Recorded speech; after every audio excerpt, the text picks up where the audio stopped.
over the shooting of a member of his crew on a set in October 2021.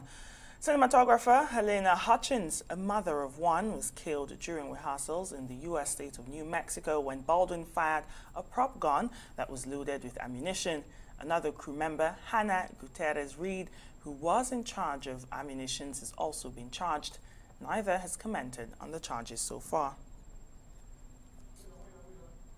Rachel Fissett is a Los Angeles-based criminal defense attorney and legal expert. She says she's a bit surprised at Alec Baldwin's charges.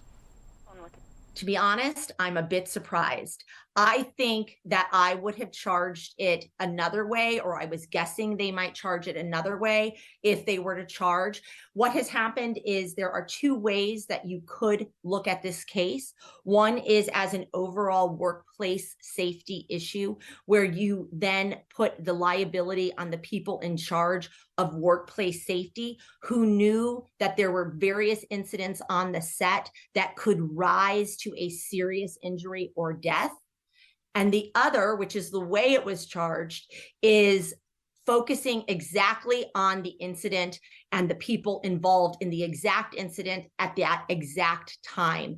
My guess is that Alec Baldwin really wants to clear his name and believes that he has a good defense, relying upon the representation that the gun was unloaded. Well, that's it for today. Up next, it's the morning show. It's a full day ahead in Every Moment Matters. I'm Kichi Nana. Thank you for watching. I'm Kenneth Newman. Good morning.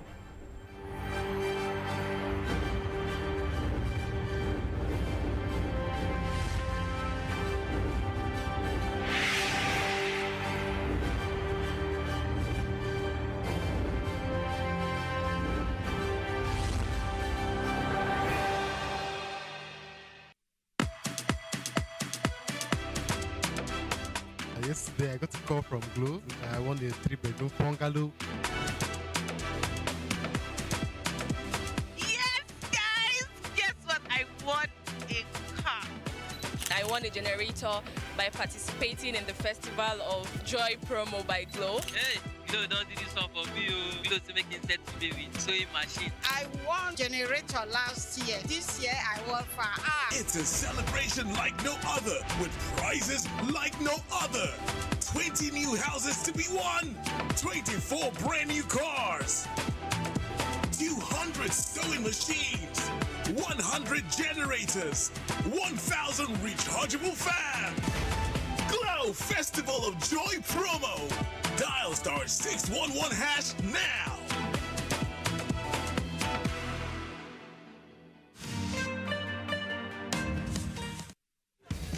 We don't like to eat better, more nutritious meals, more veggies, but we want it tasty and easy too. Knorr Cubes, that's the secret. Made with real ingredients like chicken, parsley, and garlic. And enriched with iron, so your meals are better for you and more delicious too. That's the cocoa. Let's give it some accolades. Change your world by changing what's on your plate.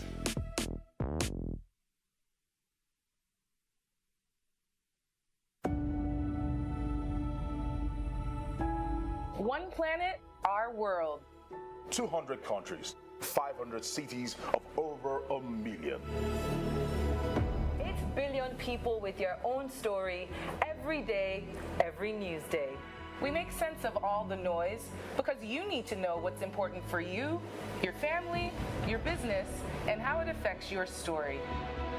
Breaking news, the top stories, all the sports updates as they come in, and the very latest entertainment news from Nigeria and the world. Our stories are your story. From our headquarters in Lagos, Arise Newsday for 3 hours every day. Make every day a news day.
Every moment matters. Every decision. Every moment of courage. Every act of kindness.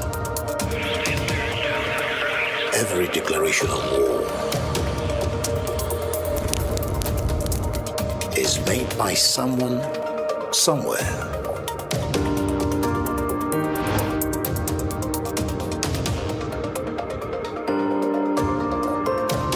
Arise Newsnight analyzes the decisions that affect all of our lives. A very warm welcome to you. This is Newsnight. Every night, we bring you the moments that matter, from the top to the bottom, and in every corner of our country. We bring you a focused agenda from Nigeria, Africa, and beyond. Focus on what's important with Arise Newsnight.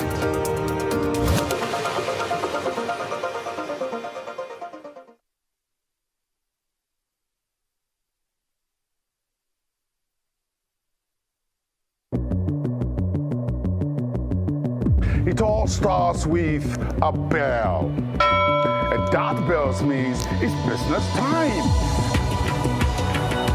The bell rings in London, Lagos, Cairo, and Joburg, kicking off a new day of opportunities. New idea being born and bought, deals being done, big global players winning big or losing it all.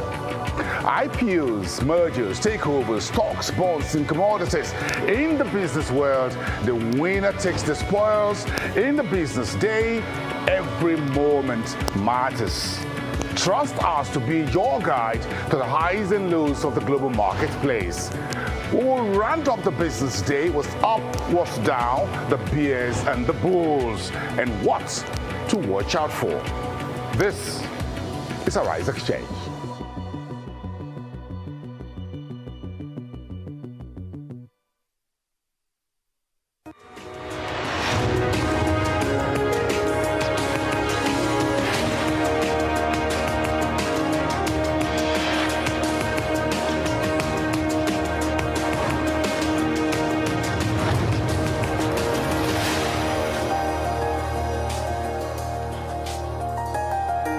Good morning. You are watching the morning show here on Arise News. I'm Ruben Abati. I'm Ayo Mairo Essay. And I'm Rafal Husseini. I've got a great show lined up for you for the next 3 hours. So sit back, relax, and let's get started. Because the morning show begins right now.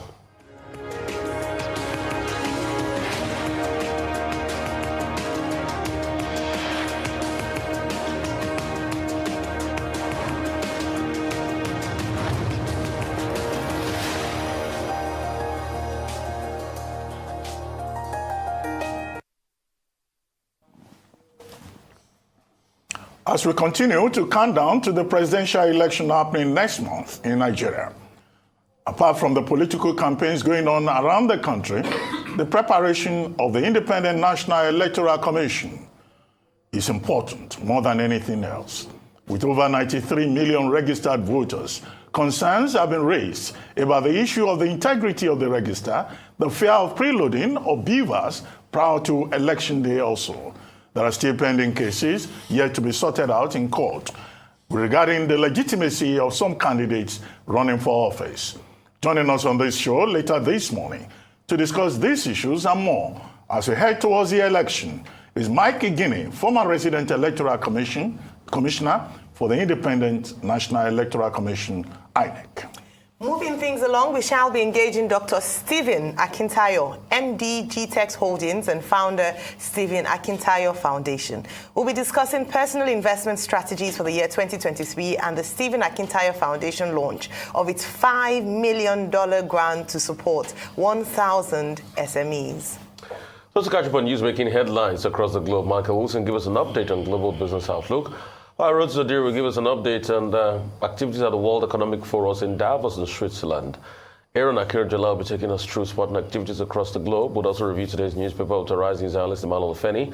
While Audrey Okwe will fill us in on what's trending around the world. It's going to be all that and a whole lot more today on The Morning Show.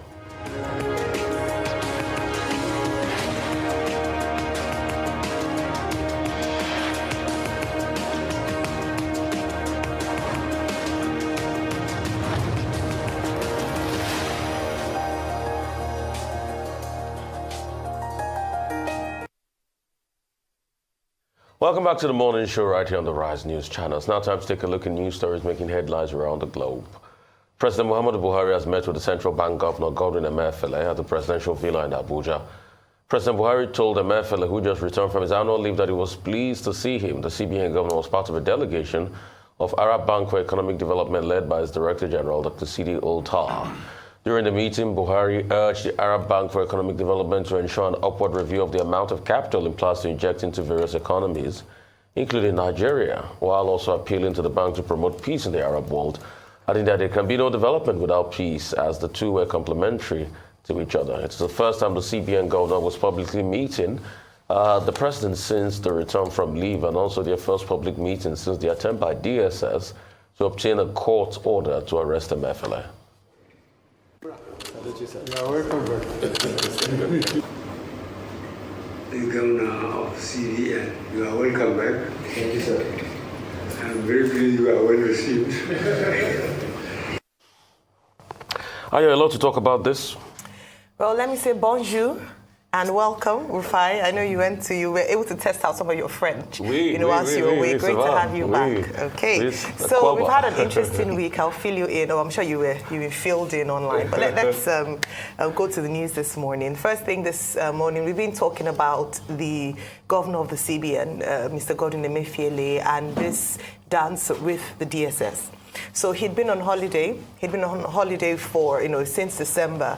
And having returned, there were rumors or talks about the DSS attempting to arrest him. I'm sure you'd recall the Justice Soho first judgment, and then another Federal High Court in Abuja also given a judgment to strike out the suit applied by the DSS, seeking to get a warrant to detain him or to invite him for questioning. And even that has come under question as to why the need to go appear before a court to get a warrant. They are well within their rights, as the DSS is under the purview to invite if there's suspicion as to what they accused the CBN governor of, which is terrorism or financing terrorism, to question him, do their investigations, and if culpable, charge him to court. They hadn't been able to prove to the courts that indeed their warrant should be honored, and the court, as we talked about earlier, in earlier episodes, had thrown out that suit.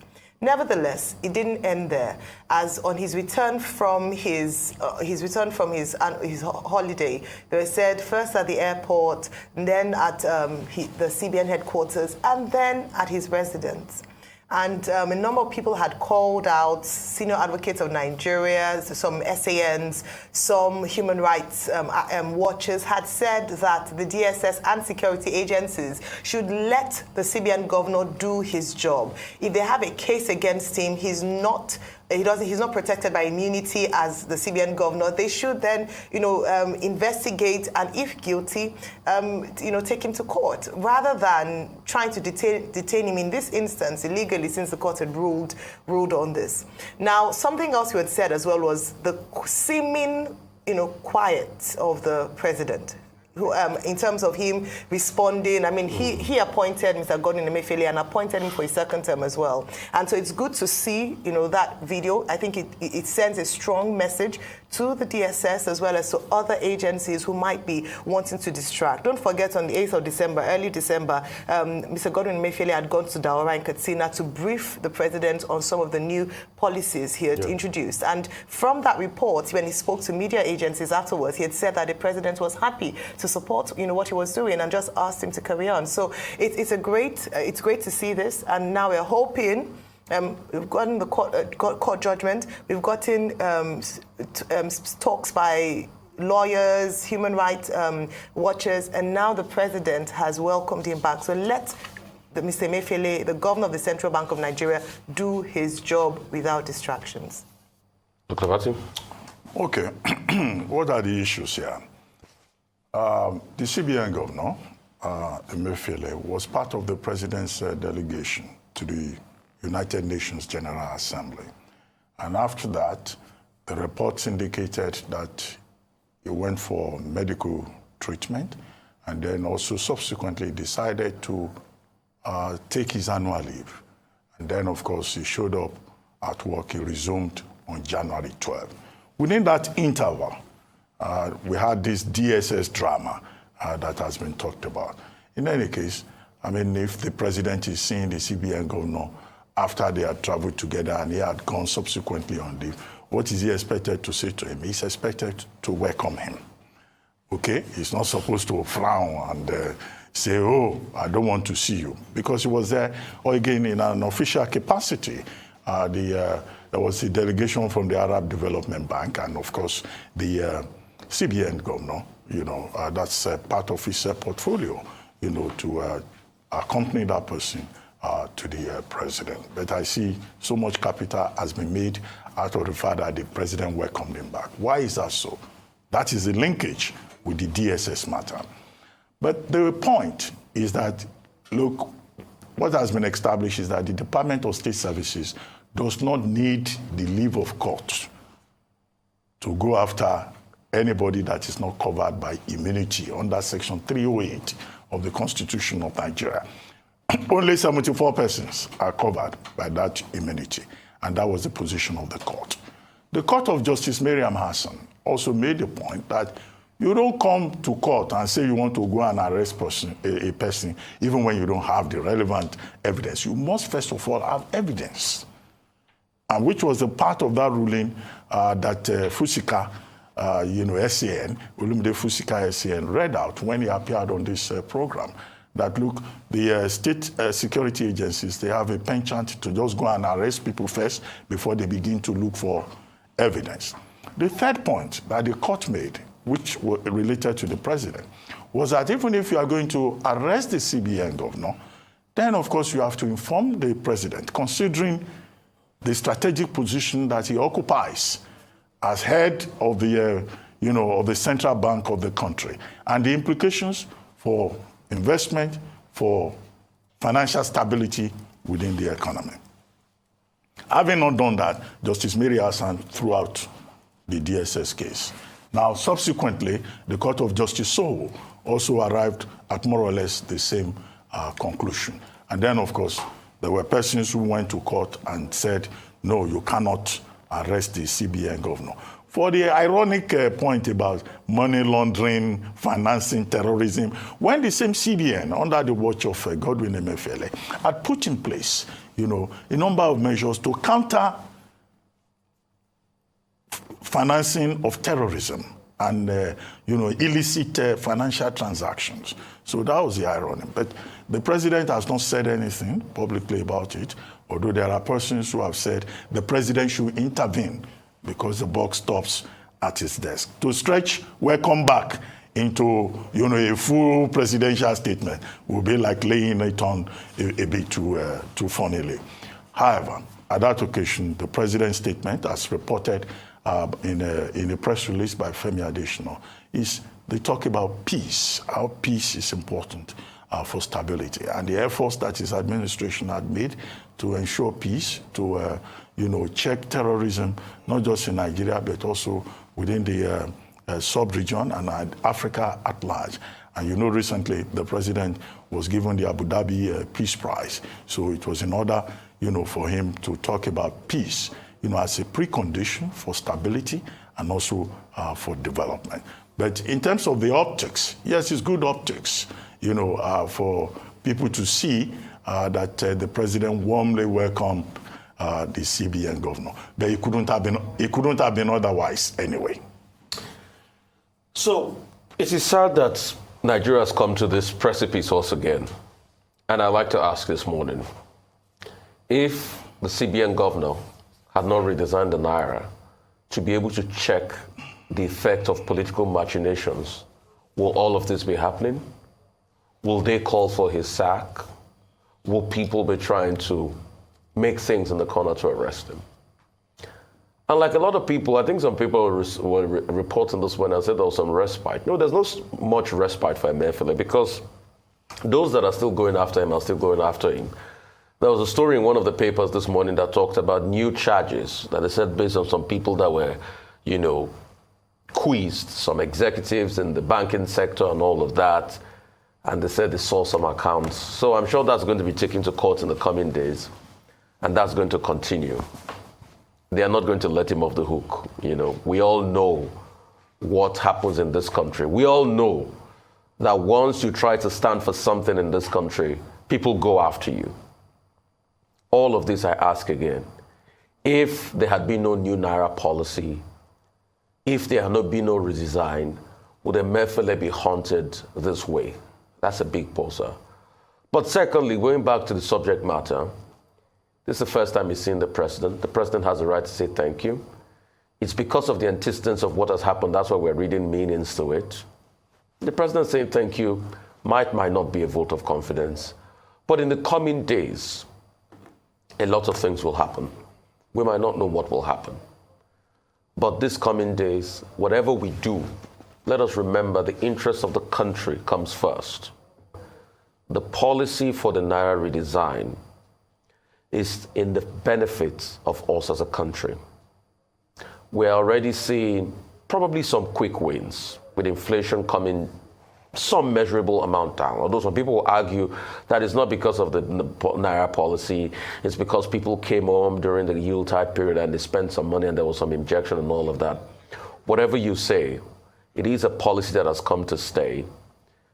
The CBN had not broken any law in the CBN Act as regards the Naira policy. They've done everything within the Act. Let us keep to it. People must learn that this country shouldn't be about the interests of some people alone. As a collective, we can build this beautiful country, which I believe and I always say is the best kept secret in the world. God bless Nigeria. Atiku Abubakar has taken his campaign message of rescuing and resettling Nigeria to the southwestern state of Oyo, but one political figure was noticeably absent. Oyo State Governor Seyi Makinde, one of the G5 governors seeking the removal of the PDP chairman Iyorchia Ayu. But the governor of the state, Ademola Adeleke, and others called on Oyo voters to put political differences aside and vote for the party's candidate at all levels. Some party supporters say they're not worried about the G5 governors as they believe Atiku will ultimately unify the party and win the polls. The Rise News correspondent Mary Chinda has the report.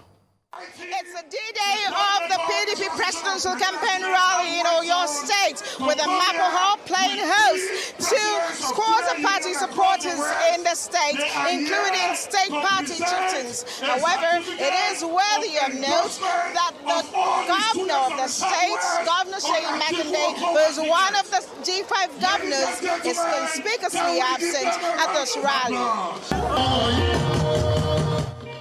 Amid jubilation from supporters, Atiku Abubakar hails the governor of Oyo State, Seyi Makinde, and assures Oyo people of inclusiveness in his government if elected.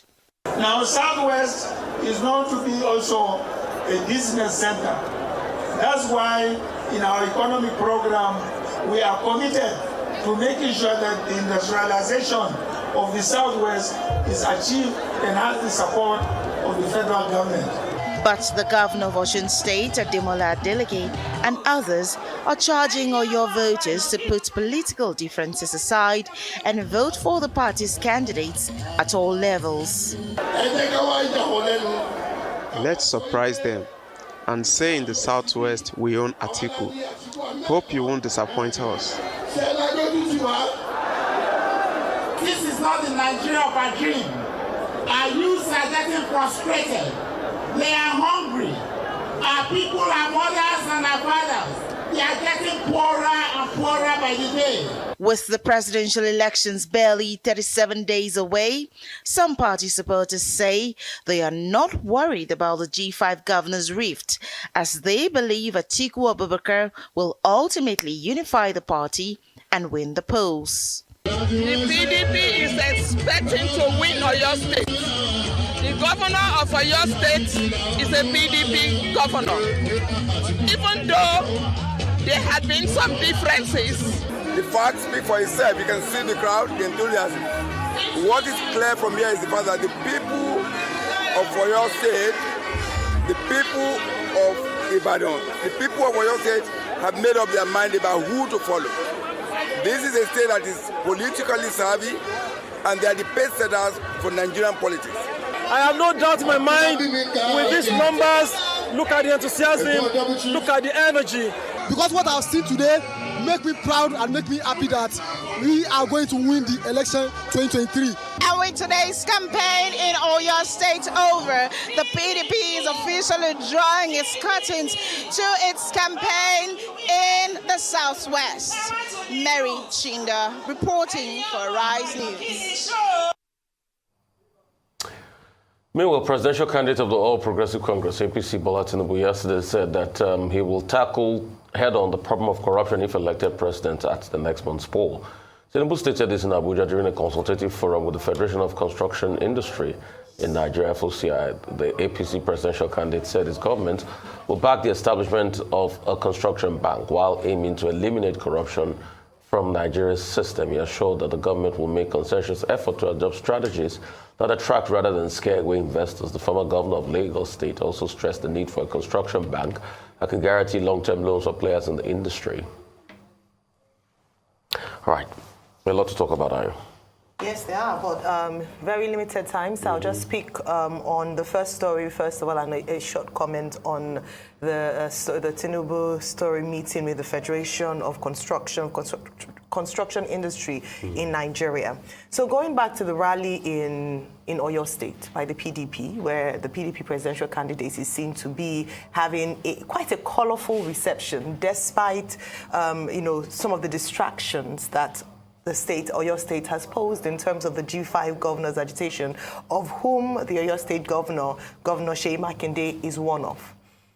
Now, looking at that from the report from Mary Chinda, a number of people turned out, was a massive turnout, and this was quite an important campaign in the Southwest. Recall that the PDP has a lot of work to do in the Southwest because APC seem to have quite a stronghold. Indeed, the PDP has only 2 states in the Southwest. In Osun State, which has recently come under the PDP following an APC administration, and Oyo State, which is also a PDP state following, Governor Seyi Makinde taking over from an APC administration. So they have their work cut out for them in terms of campaigning, swinging the states to votes for the PDP presidential candidate. Therefore, they need all hands on deck. They need as many people as possible coming on board to ensure that they're able to deliver this state. It's not about, a colorful campaign alone or speeches, which are very important. As we said earlier on, that as we progress towards the 25th of February and the 11th of March, it should now become more about the issues as opposed to the distractions. Unfortunately, the distractions are quite difficult to ignore. So the PDP presidential candidate has come into Oyo State, and traditionally, or what should be expected, his PDP governor should be there to receive him, as he did when the PDP G5 governors came into Oyo State. Unfortunately, at Makpo Hall, Governor Seyi Makinde was conspicuously absent. For whatever reason, searching in terms of the whys, aside from the obvious, we don't understand why the governorship candidate of the PDP in the state is not there to receive the presidential candidate or attend the campaigns. Now, it's important to note that Waziri Atiku Abubakar and the chairman of the PDP, Senator Iyorchia Ayu, tried to make it seem as if things were good by commending the governor that he did well in organizing the rally. They said this was a well-organized rally, but reports the day before had actually speculated that the governor wouldn't be there and that the governor hadn't actually been involved in the planning of this rally. So whilst they're trying to for the optics, make it seem as if things are going on well, it is difficult to believe that when, the governor was obviously absent at that rally. Now, aside what, Waziri Abubakar said in terms of restructuring the economy, what he was going to do, it is important for the people to see a united PDP at rallies such as this, so that it gives confidence to the people that they have their house together and they're able to lead a nation. The G5 governors have to come to a conclusion as to what it is they want in terms of whom they'll be supporting come the elections. And again, the question keeps coming up, are they willing to jeopardize the chances of the PDP in the Southwest because of these agitations? Dr. Abati? Okay, yes. The PDP rally in Ibadan, the Makpo Hall Arcade, which is a traditional venue for political rallies in Ibadan. You see that in the last few days, the People's Democratic Party has been doing a tour of the Southwest, from Ekiti State to Ibadan, Oyo State, from Oyo State to Abeokuta, Ogun State capital. So, which of course is strategic. You know, the party is focusing Itulapia within this period on the Southwest heavily. Now, the major thing that happened at that rally, we seem, as has been pointed out, the absence of the governor of the state. But other reports indicated that before that particular rally in Ibadan, that there had been a meeting between Seyi Makinde, the governor, and Waziri Atiku Abubakar. And that was why at that rally, you found that Atiku commended him, thanked him for a well-organized rally. And other speakers, you know, one way or the other, also acknowledged his contribution. If he had been hostile to them, the kind of hostility they received in some other states, perhaps, you know, that rally will not be as big as it was. So, but that is the spirit. Whether you identify with a particular cause or not, everybody should be given the opportunity to campaign, to talk to the, to the electorate. Other issues within the party can be resolved within the party. But in terms of giving equal access, you know, to the venue of campaigns, it is important. And if that is the only thing that Seyi Makinde had done in this particular case, then the commendation from Atiku Abubakar and others will seem to be in order. The second leg of it, of course, is to worry whether indeed Seyi Makinde is playing a double game. Identify with the G5 publicly, but at the same time, don't burn the bridge with the party. Because as we have argued, you know, he is in a very delicate situation. So is he trying to play a balancing game? That is the question to ask. The third point to be made is that the fact that they had that huge crowd being shown on television, the big rallies don't necessarily translate into votes. Mm-hmm. It's just a psychological thing, you know, to promote the party, to give the impression of massive support. But on election day, it's not all those people that you see at the rallies that will, in fact, not even all of them will probably have, you know, their permanent voters cards. What is important is for people to go out to vote. Now, in terms of the issues that Atiku Abubakar addressed, he talked about restructuring. And he says this all the time. He was going to devolve powers to the states, devolve more resources to the states. Well, that would require a constitutional amendment. It's not a thing that an individual can just promise. Mm-hmm. You know, it's a whole process. You need the concurrence, you know, of the National Assembly and also of the state houses of assembly to be able to amend the Constitution. He also used the opportunity to talk about security, how he's going to deal with security. The usual thing about his record as having served in, the Obasanjo government as vice president. The usual thing about unity, how he's going to promote unity and ensure inclusion within the country. But it's standard practice for politicians to make promises, you know, on the stumps.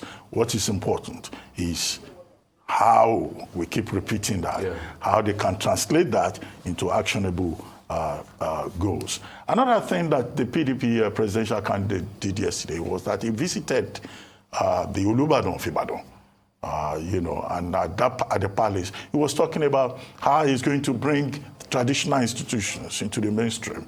But again, how is he going to do that? Is he going to go back to the old tradition of House of Chiefs? Or what kind of role does he have for the traditional institutions? And after that rally yesterday, a statement was then issued in his name, in which he was saying that he will not descend to the level of mudslinging and politics of hate and abuse like his opponents. You know, in recent times, there's been this, conflict between the APC and the People's Democratic Party.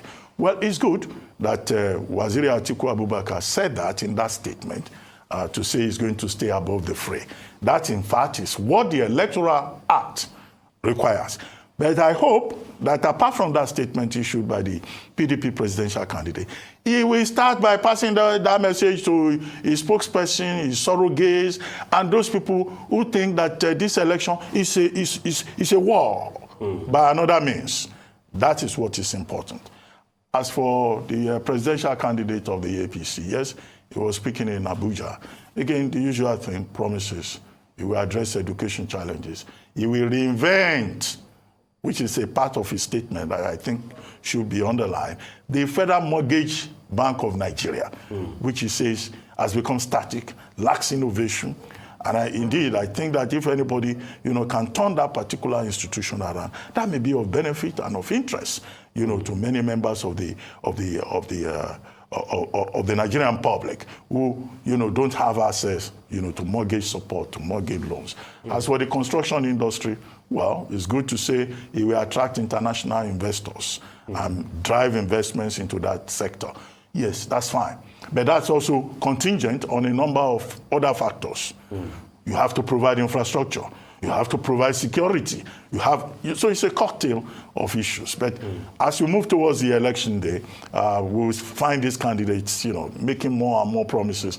But they must eschew violence. They must eschew the resort to abusive language, because that has become a distraction. Some people say, abusive language, grandstanding, mudslinging is part of the politics. But our fear is that if they don't tone down this, it could have implications even for post-election stability in the country. Because it's not just about the election.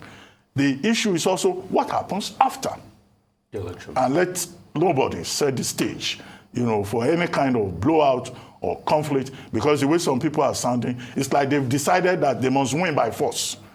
This should not be an election that is won by force or resolved by force. And I've seen some people, saying that the PVC is not only PVC that INEC is talking about, that if you have any identity card, you can vote on election day. One guy was speaking on radio. He said he will commit suicide if they don't allow him to vote with his identity card. Look, it's not identity card election. What is required is permanent voter's card. That is what the Beavers recognizes. And I hope INEC will take this up and begin to tell people that you can't come with your driver's license on election day. It's PVC. So I hope I get the time, because there's a lot to unpack, especially as regards what's happening in the PDP. At first, the presidential candidate of the PDP said they will, keep to saying clean campaign. I don't think that's true. And please, I don't just talk. Just remind me in a matter of days, as at next week, you will hear another vitriol from the PDP presidential campaign very soon. And it's going to scatter everything. And the APC will probably reply, and they will add labor to the fray. And probably NMPP too will start their own. It's season for vitriol. That's who they are. Let's not deceive ourselves. I don't like self-deceit. Secondly, there's fire on the mountain in Oyo State. Let's not deceive ourselves. I made my investigations, and there were some, reports saying that actually the governor told some of his supporters not to go there. So even if he still supported them, and like you said, maybe he's playing a double game. His hardcore supporters too didn't go there. Or some of his foot soldiers too didn't go there. And he was conspicuously missing. The greatest show of solidarity is your presence. Because that was a political stomp palace. Makbo is not just Makbo. Makbo is the citadel for your politics, even Southwest politics. And we know the glowing way we talk about Lori Oke Makbo. So the governor not being there is a big slap on the face of the presidential candidate of the PDP. And no matter how much the PDP tries to placate it, they know it's a big slap. A sitting PDP governor, a PDP state, presidential candidate campaigning, then the governor isn't there. No matter how they try to spin it and say it supported them, they know it's a big slap on them politically. But the question is, will Seyi Makinde be able to hold his own? Because obviously the PDP in Oyo is factionalized. And Bola Rumi on one corner or the other. Who will get out the votes? Will it be split across the line in a state where you now have good opposition, like the likes of them, Teslim Folari? You also have somebody in the Accord Party, Benkele Mens in the Accord Party. Will the vote be split down the line? Will the PDP be able to get that vote out of Oyo I think that should be the biggest conversation. But no matter how the PDP tries to spin it, it's a big slap on their face that Governor Seyi Makinde was not there yesterday. Moving also, that's why I say I hope I get the time to speak. Okay, I would like to comment on Tinubu's speaking, but since I've been told in my ears that there's no time to speak, maybe I'll just take the breaking story now. Dr. Abati? We have breaking news. The traditional ruler of the Izere Nation, Reverend Dr. Isaac Wakali, has been kidnapped by unknown gunmen in his palace in Angwara Jos East local government area last night around 12 a.m. The incident, which took place when the attackers invaded the palace, shooting sporadically overpowered the security details attached to the traditional ruler, and they whisked him away in the night. Confirming the incident, the chairman of Jos East local government, Ezekiel Izang, who is an indigene of the council, says the kidnappers, who came in large numbers after overpowering the palace guards, took the traditional ruler away. He says less than 40 days to the general elections, Plateau State is witnessing such an act which calls for security concerns. Well, it's a sad reminder of what the country has become. And that's why when some people say they've done a lot as regards insecurity, despite their promises in 2015, I asked them what have they done as regards insecurity. Insecurity has become worse off in this country. Traditional rulers, nobody is spared, being kidnapped. Everybody's been assaulted. We just pray that they reach out to these kidnappers and they return the traditional ruler. Yeah. And we just hope that our security authorities will do better in our own country. Well, the president just won a peace prize. Yeah, he speaks volumes about the peace prize. And the president has also said without peace, there can be no stability and development. Yes. But for this election, we hope that the security agencies will wake up to their responsibility. Mahmoud Yakubu, the chairman of INEC, says that there is a special app for monitoring and checking in security, where we hope that app will work and that, nobody would violate the integrity of the electoral process. Right, that's all on News Headline. We'll take a short break now. When we return, we'll have Michael Wilson to give us updates on global business. Stay with us.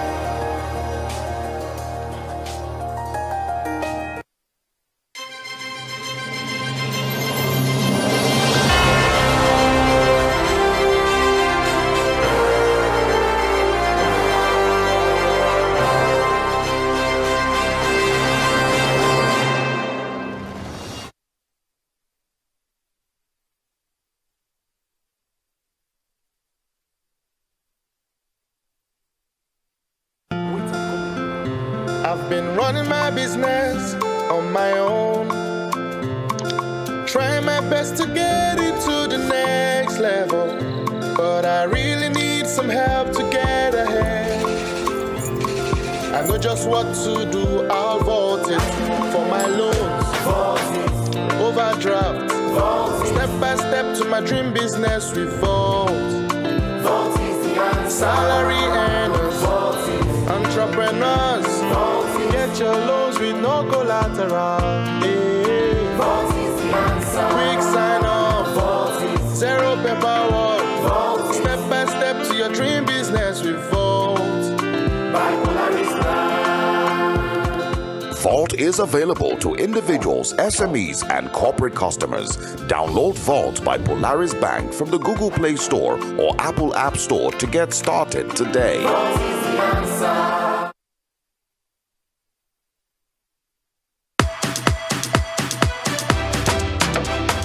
Yesterday, I got a call from Globe. I won a 3-bedroom bungalow. Yes, guys! Guess what? I won a car. I won a generator by participating in the Festival of Joy promo by Globe. Hey, Glow don't do this one for me. Glow to make insect to be with sewing machine. I won generator last year. This year I won for It's a celebration like no other, with prizes like no other. 20 new houses to be won, 24 brand new cars, 200 sewing machines, 100 generators, 1,000 rechargeable fans. Glow Festival of Joy promo. Dial *611# now.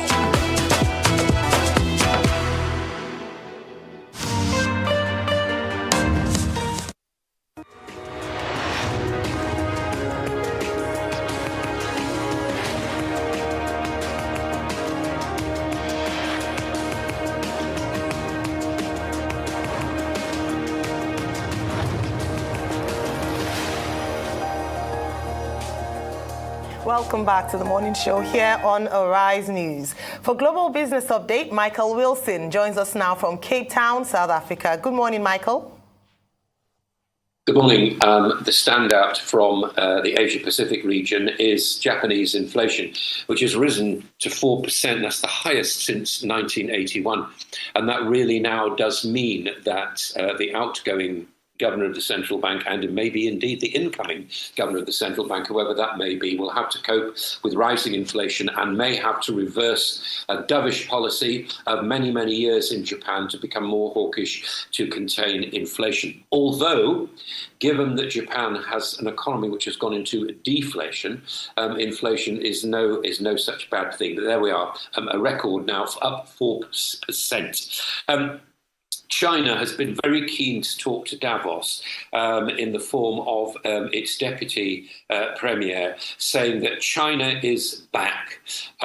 This is Liu He, who said yesterday was in trade talks with Janet Yellen. Now he's saying that COVID is more or less defeated and China is back as a world force. Well, his own president was saying yesterday that he was worried about the Lunar New Year celebrations, which mean 1.6 billion travellers may be going internally within China, and whether or not this acts as a super spreader event remains to be seen. But anyway, if China is indeed on the way back, that would no doubt be the economic event of 2023.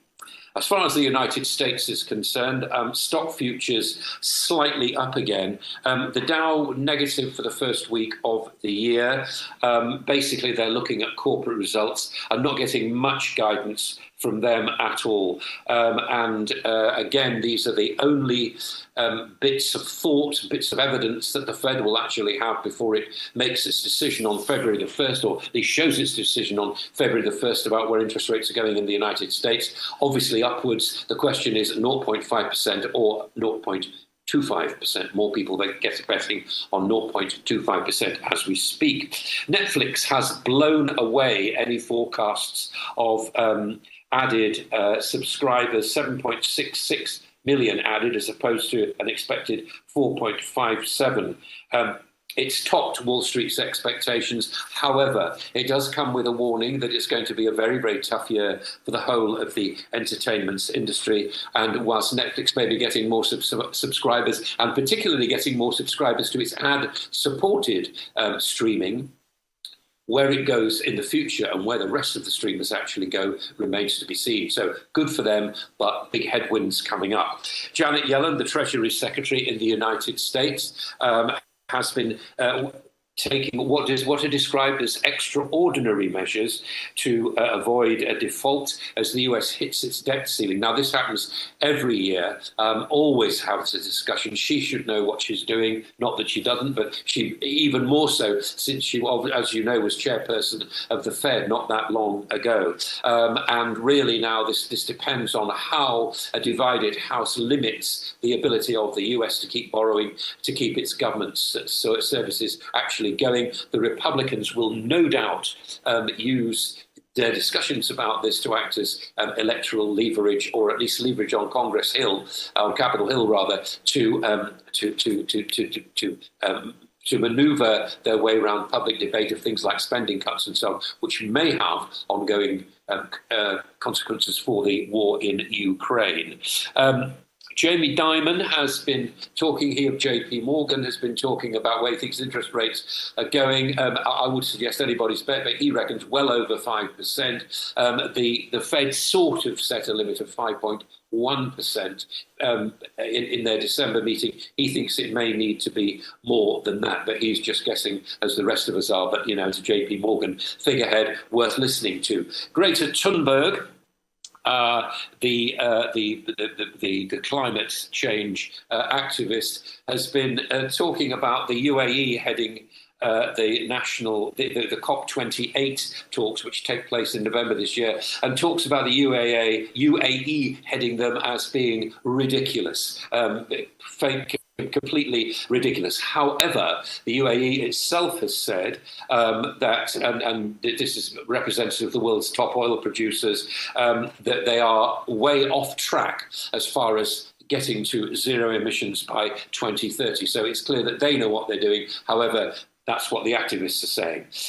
CNBC also noting that Davos central bank governors like Christian Lagarde and also the deputy chairman of the Fed, Lael Brainard, both of those saying that central banks will have to keep going on a higher rate policy for longer. There's a lot of work to do as far as deflating inflation is concerned. As far as the UK, now Sir Keir Starmer, leader of the Labour Party, he and the shadow chancellor are in Davos, having a charm initiative. He's talking, first of all, about not investing any more in terms of fossil fuel production from the North Sea and instead turning the whole fossil fuel production into a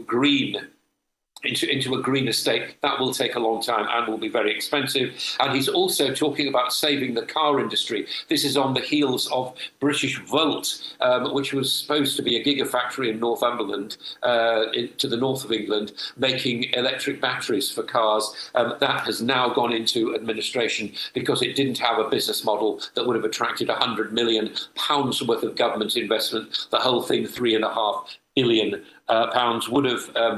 would have meant 3,000 jobs for the region and would have been quite important. He thinks that's worth saving. Finally, two bits of commodity news for you. Oil crude futures are on remarks from Davos about China reopening and so on. WTI could be hovering between 80 and 85. And a little bear note of this, actually. Silver is rising. It could eclipse, not in terms of the price, but in terms of the rate of rise of gold right now, because there's a limited amount of supply, and it also silver becomes actually quite valuable when inflation threatens. So silver could be overtaking gold, it's reckoned, in the near future. That's the global view.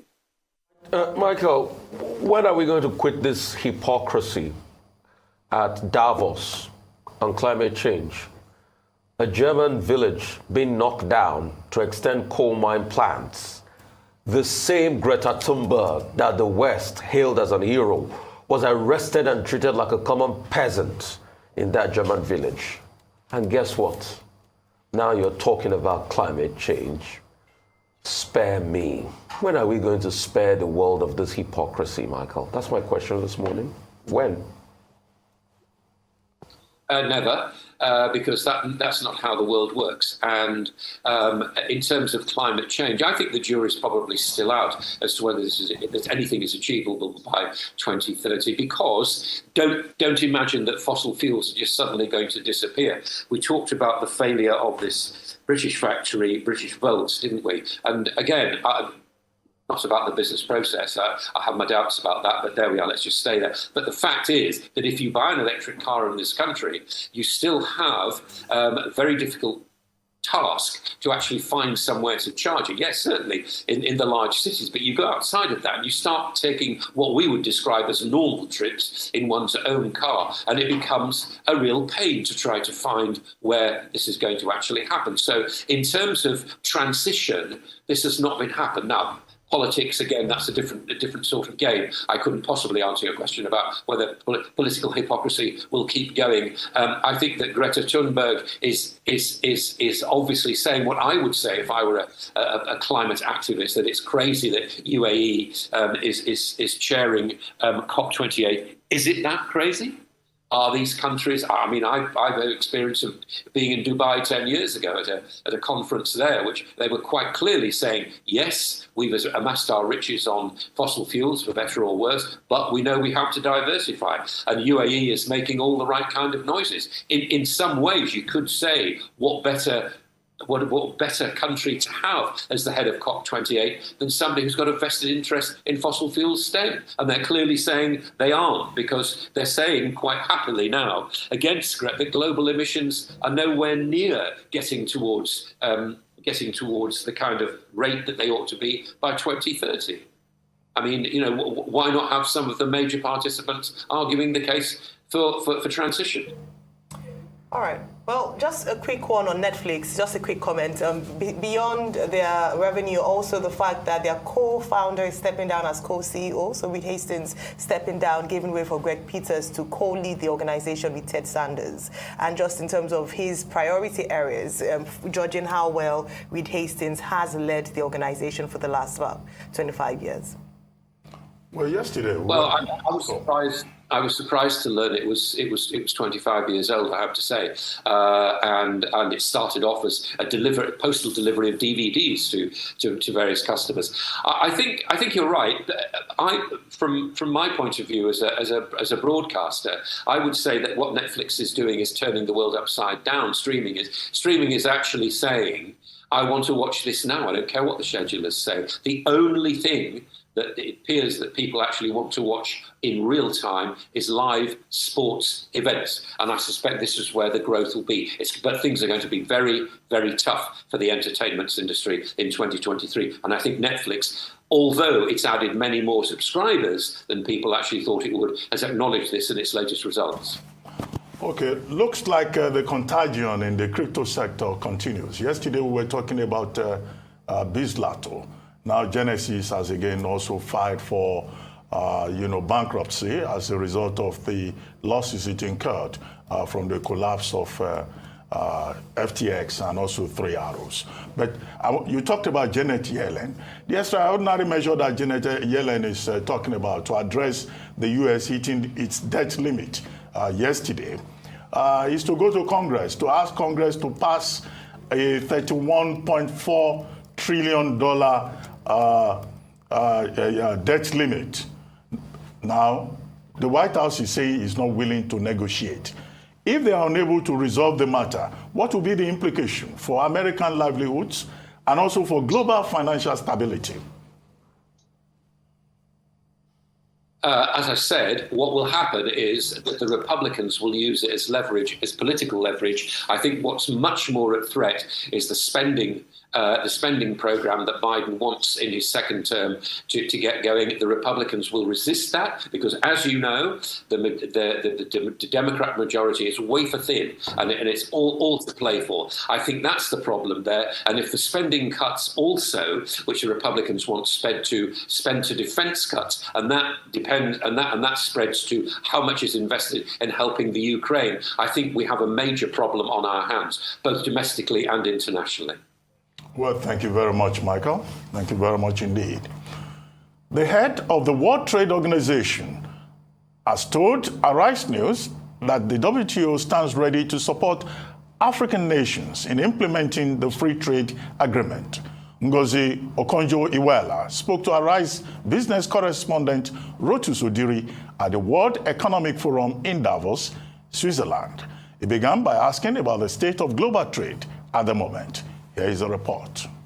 The problem with trade from Ukraine is that they couldn't carry out their trade because of the blockade on the Black Sea ports. But where trade is now is that we've actually projected quite a steep decrease in the growth of trade. So last year in 2022, we had a growth rate that we projected of 3.5%. We've reduced that to 1% for 2023. And there's a lot of uncertainty around that forecast. So a lot depends on what happens with the war in Ukraine, as you know, with climate events. A lot also depends on what happens with the way that China is opening up. there could be a further downside, actually a contraction if things don't go well with monetary tightening by central banks. But if things go well, we could also see an upside. But right now, it's 1%. But let me say this, in spite of that, trade volumes are high when we talk about merchandise trade, and digitally delivered services trade is growing at a phenomenal rate, 14% a year. So trade will be part of the solution for bringing us out of the crisis that we're in for the recovery, for global recovery. Director General, I want to ask you about disputes. 3 months into your tenure, China reported Australia to the WTO over tariffs on its exports to Australia. Also, they most recently reported the United States for restrictions of semiconductors exports to China. How are you dealing with disputes this year?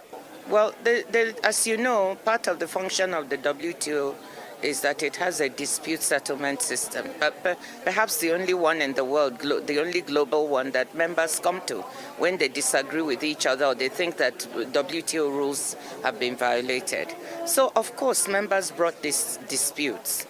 But the point that we're saying to them is that it's probably better to try and mediation, dialogue with each other, to try to resolve issues. That is far better, it's faster, and it's more amicable. So that's what we're doing. Yes, it's true that there were issues with China, Australia. There were issues with China and Lithuania and the EU, the US versus the EU and so on. But we're encouraging dialogue first. And I think it's working. We've got the EU talking to the US about the Inflation Reduction Act. South Korea is doing the same. So instead of bringing a dispute to the panel, they are trying dialogue. So let's see how that resolves. Now, one of the points I want to make to you, one of the issues here at Davos that is being talked about is the issue of deglobalization, the fact that the world might break into, fragment into trading blocks. And if that happens, that could have a real impact on trade.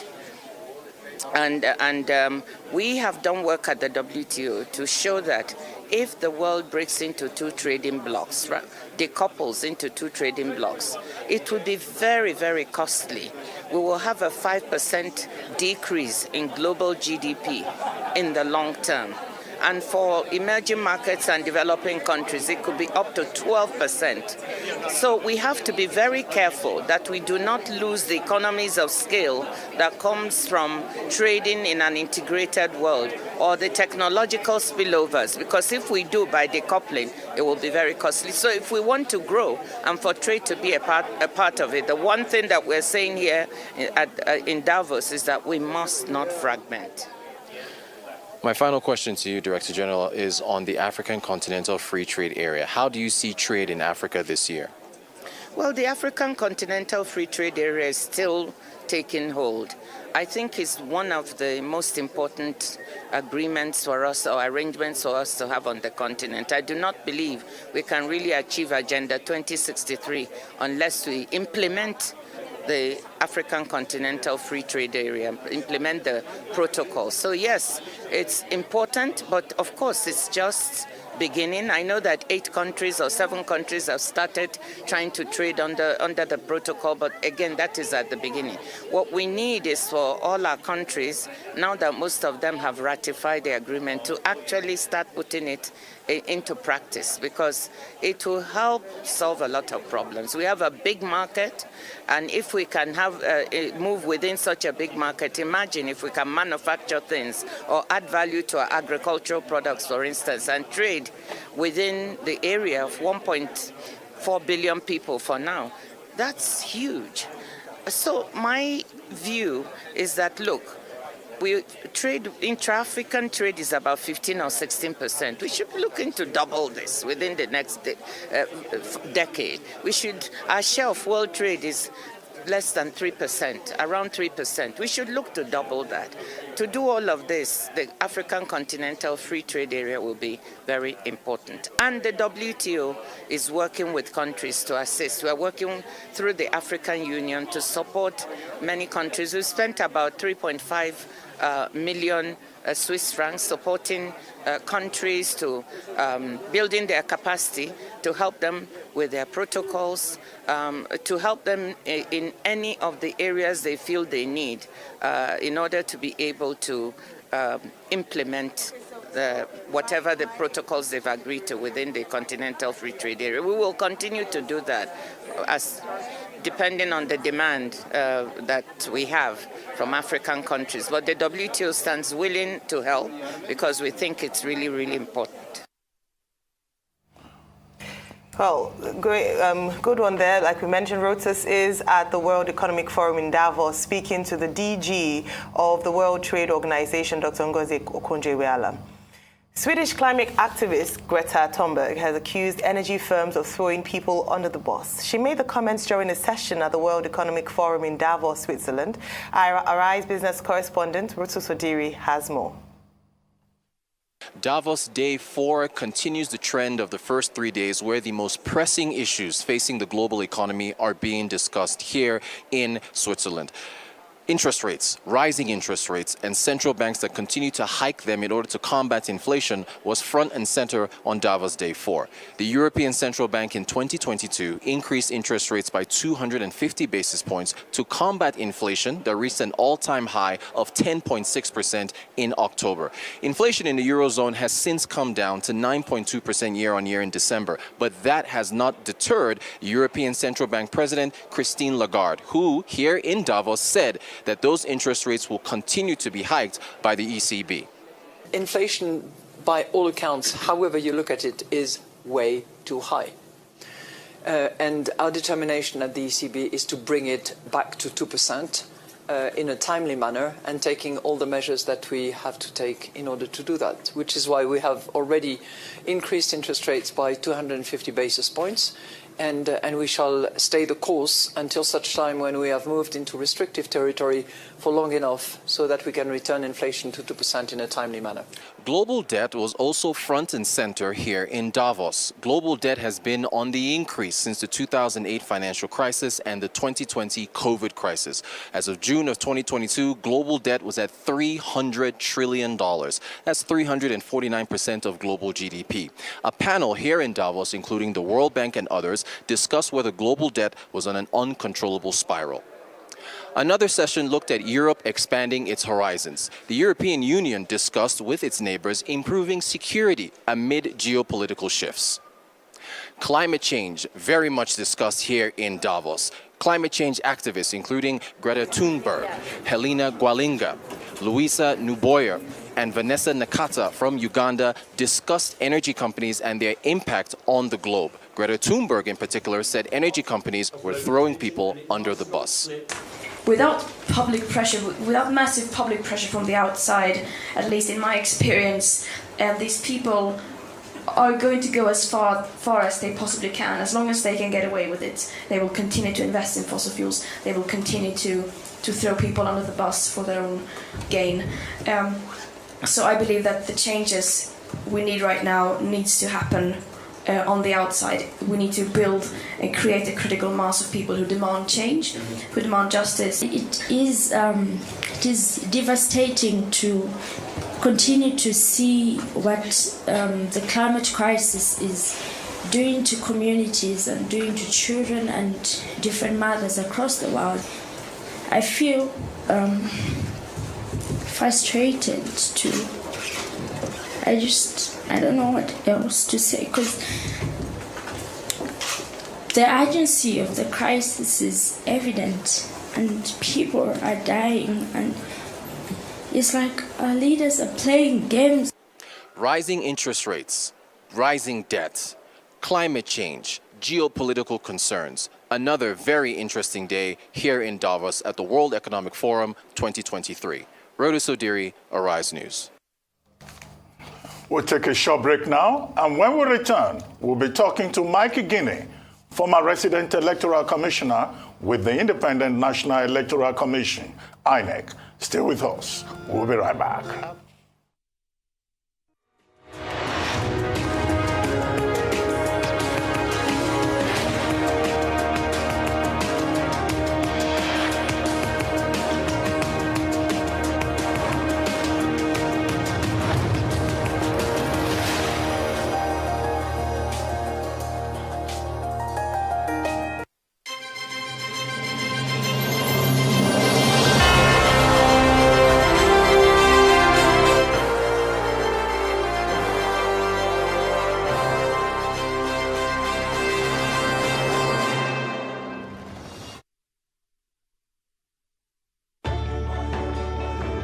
As you adjust to the new realities for operating your business and engaging with your customers, let us help you transform your business into a digital powerhouse capable of adapting and taking advantage of today's opportunities.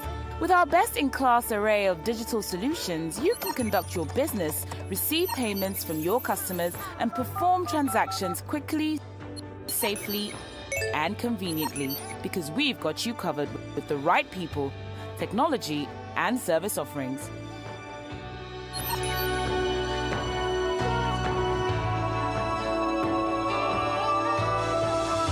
Contact us today and let us take your business to its zenith. Zenith Bank, in your best interest.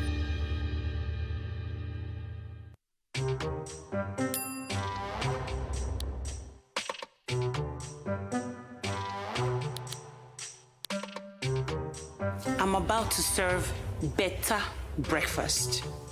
If you're in Lagos, you need to see this.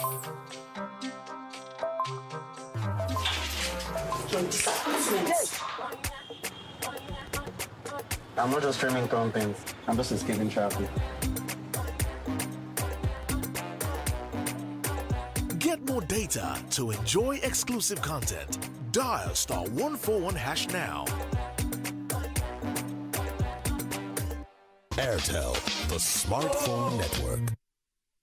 My brother, my sister, do you know that winning an election is not only about getting the majority vote? For that your candidate to be declared winner of the election, he or she must secure 25% of the vote in 2/3 of all states plus the FCT to be president, and 25% of the vote in 2/3 of all local governments of a state to be governor. This is constitutional, and every presidential candidate has had to pass this threshold. Even governors have had to make this mark to get elected in their states. We live in one country with different languages, religions, and ethnic groups. This is why it is not enough to have only northern votes, or southern votes, or eastern votes, or western votes. The only way to get elected as president or governor is by gaining enough support across the country and states. Let us make sure that we know now so that we don't cause an issue tomorrow.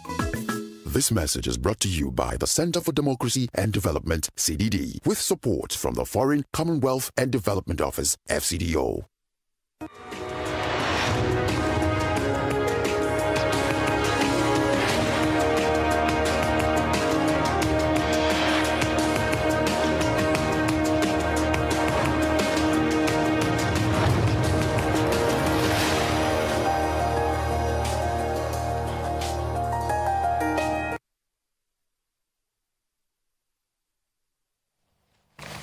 Welcome back to the morning show here on Arise News.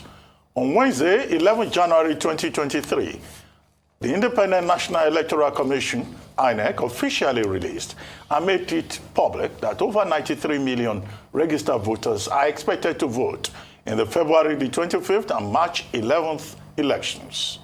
Distribution by age shows that youth between 18 to 34 years constitute the highest voting bloc of 39.65%. Middle-aged persons between the ages of 35 to 49 make up 35.75%, while elderly persons between the ages 50 to 69 constitute 18.94%, and senior citizens 70 and above constitute about 5.66%. However, on Monday, the 17th of January, the Coalition of United Political Parties, CUPP, once again at a media conference, we documented evidence of voters' register, drew the attention of INEC and Nigerians to a large number of names of foreigners with photographs, dates of birth, discrepancies, and gender of persons on the register presented to the public. This raises issues of integrity of the register, fear of preloading of beavers prior to election day. The questions now being raised are, who are those responsible for the compromise of the register, and has any action been taken so far? And there are still cases in court to stop the use of the beavers. Joining us on this show this morning as we examine these issues and more is Mike Igini, former resident electoral commissioner for the Independent National Electoral Commission, INEC. Welcome to the morning show. Mr. Igini, thank you for joining us. Good morning, Dr. Abati, Ese, and Rufai. Good morning. Two of you have been missing for the past few days. I have not seen two of you, so I'm happy to see you. Okay, thank you. Very quickly. Are there certain sure grounds for doubting the integrity of the voters' register, as has been alleged by CUPP and others, considering the fact that when initially we were told the figures, INEC promised that it was going to clean up the register. So after the cleaning up process, how come the names of foreigners are still on that register as alleged? The doubts that have been expressed, do you think that they are justified? Well, first and foremost, Dr. Ruben, thank you very much. It's just a little bit of a context to the issue so that Nigerians can fully appreciate where we are right now. Dr. Abati, I must tell you that I have never been optimistic about the future of our country in terms of electoral process than this time around, on account of the following.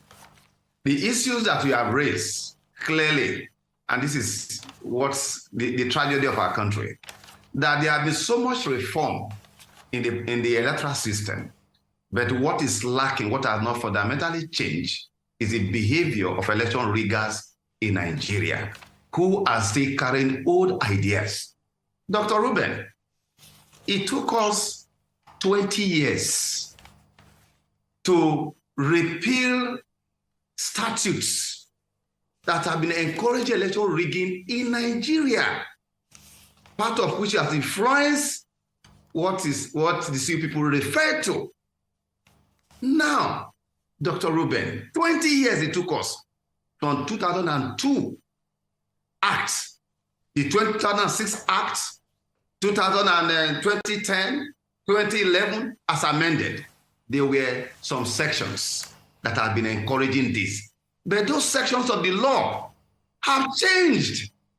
Regrettably, people are still doing the wrong thing. And what are the sections? Section 49, section which has to do with the power given to a presiding officer that if he is satisfied, underline the word satisfied, he could issue a ballot to a voter. And politicians, as at that time, they now take over ad hoc staff. They infiltrate INEC ad hoc staff. So most of the presiding officers used to have a polling unit were actually politicians who put them in there. At a time, terrible period, 2003, 2007, as at that time, when you have that section there, we cried, we pushed and pushed for 20 years. And that produced so many politicians in Nigeria. That are now giving way to section 47. Section 47, and I thank you about it this morning. When you call attention to a misleading information, even your sister station, by some girls, some youths, that they can proceed to a polling unit and can vote without a PVC. To vote in Nigeria is a statutory provision.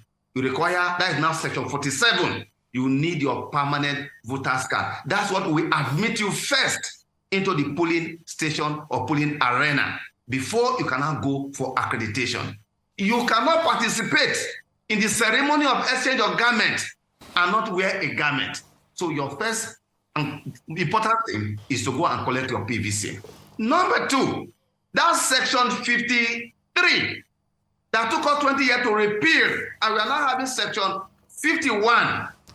Now, the old section talks about what you call total number of registered voters. This is what addresses the issue you raised by CUPP. Now, under that section, what happened was that people needed to sex up the database because section 49 has said once the presiding officer is satisfied, he issued a ballot paper. And of course, having infiltrated the ad hoc staff of INEC, remember that we used to use what we call civil servant in those days.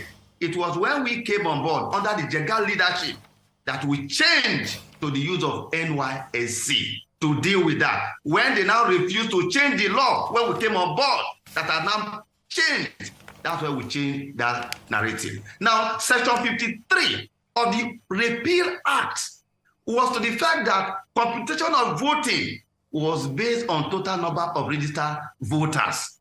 That gave them a margin, room for manipulation, incentive to kidnap next staff, have ballot paper, and thumbprint. But more importantly, to set up the figures. Now, I want to commend those the CUPP for the vigilance that they have shown. But now let me tell you the futility of what the CUPP has put out there anywhere in the country. And that is that under the current law, at the end of voting, first and foremost, total number of registered voters is irrelevant anymore now. Why? At the end of every voting in the 176,846 polling unit, a new register will be produced irrespective of the total number you have on that register, of those who actually came. Because the law now talks about accredited voters. Accredited voters no longer on total number of registered voters. That is why in all the elections we have conducted, 105 under the current system, you no longer hear about what you call it an inconclusive election. Now, those people who did what they did, interestingly, you know, before now, it was easy for we as commission to say, oh, it was youth corpers who registered ineligible persons. The good news is that now all those irregular registrations that have taken place, names of Jamaican people that were put in there, all right, all the staff that are responsible, as I speak to you from what I'm hearing, they are facing the disciplinary committee at the moment. This is what is going on right now. Now, on the register, as you have said, this election, and I repeat again, I don't know whether about you can observe in the country now, that unlike before, we are talking about 35 days to election. Apart from attack of INEC offices, there's a general calmness. The tension around the election has gone down. I have called people in the airport. People are coming in. Nigerians have invested so much. Hope is reborn in them because those provisions that have assisted politicians to rig election, Section 49, now Section 47, Section 53, now Section 51, then Section 68, where a professor, a returning officer will appear, reappear, declare people as winner of election. Those ones are now be changed. That is why people are running helter-skelter. So on the point of the CUPP, CUPP, right? What they have raised is genuine, and I can tell you that it will be ineffective because those Jamaicans using the beavers, which is compulsory for everybody, Dr. Abati, those Jamaicans will have to be physically present in Nigeria to be able, because we must go through the beavers, which is very, very compulsory. Again, I want to make a clarification here, Dr. Abati. The CUPP in the press conference, they were using beavers and IVED interchangeably, all right? Let me inform here. The beavers is a different thing, which is for accreditation and for the upload of results. What they were trying to speak about was actually about the IVED, the INEC voter enrollment device. It is different when you now talk about application with respect to accreditation and upload. I make this clarification because there have been efforts to discredit the beavers. So we need to separate IVED from beaver in terms of application. This is where we are at the moment. Those people cannot vote. Look, Dr. Abati, let me say this once again. You know, the way the system has been designed now, it has been done in such a way that INEC official, whoever is engaged, whatever you want to do, whereas we don't have an equipment to stop you from thinking all such evils, we now have a system that whatever you want to do, evidence of wrongdoing will be so overwhelming, you cannot succeed with it. I say this here, Dr. Abati, and that is to say that in this election, from the database you have seen, those between ages 18 to 34, those from 35 to 49 that constitute over 70 million plus are the one to determine this election. Interestingly, this election, those who are going to man the entire 176,846 polling unit, they are also the youth. Clearly, Dr. Abati, you and I, who are now above 50, from the figures you have shown, we are going to be ceremonial participants in this election because the youth are going to take over completely. Our business, my interest, is the process. That if the process is clear, the outcome will be accepted. And that is why I was very worried about the issue raised by this Leonard Singh, respected Leonard Singh, when he's making a suggestion that Section 65, which is the current act that repealed the old rigging provision, that a professor will appear on gunpoint, will declare somebody. That is not acceptable anymore.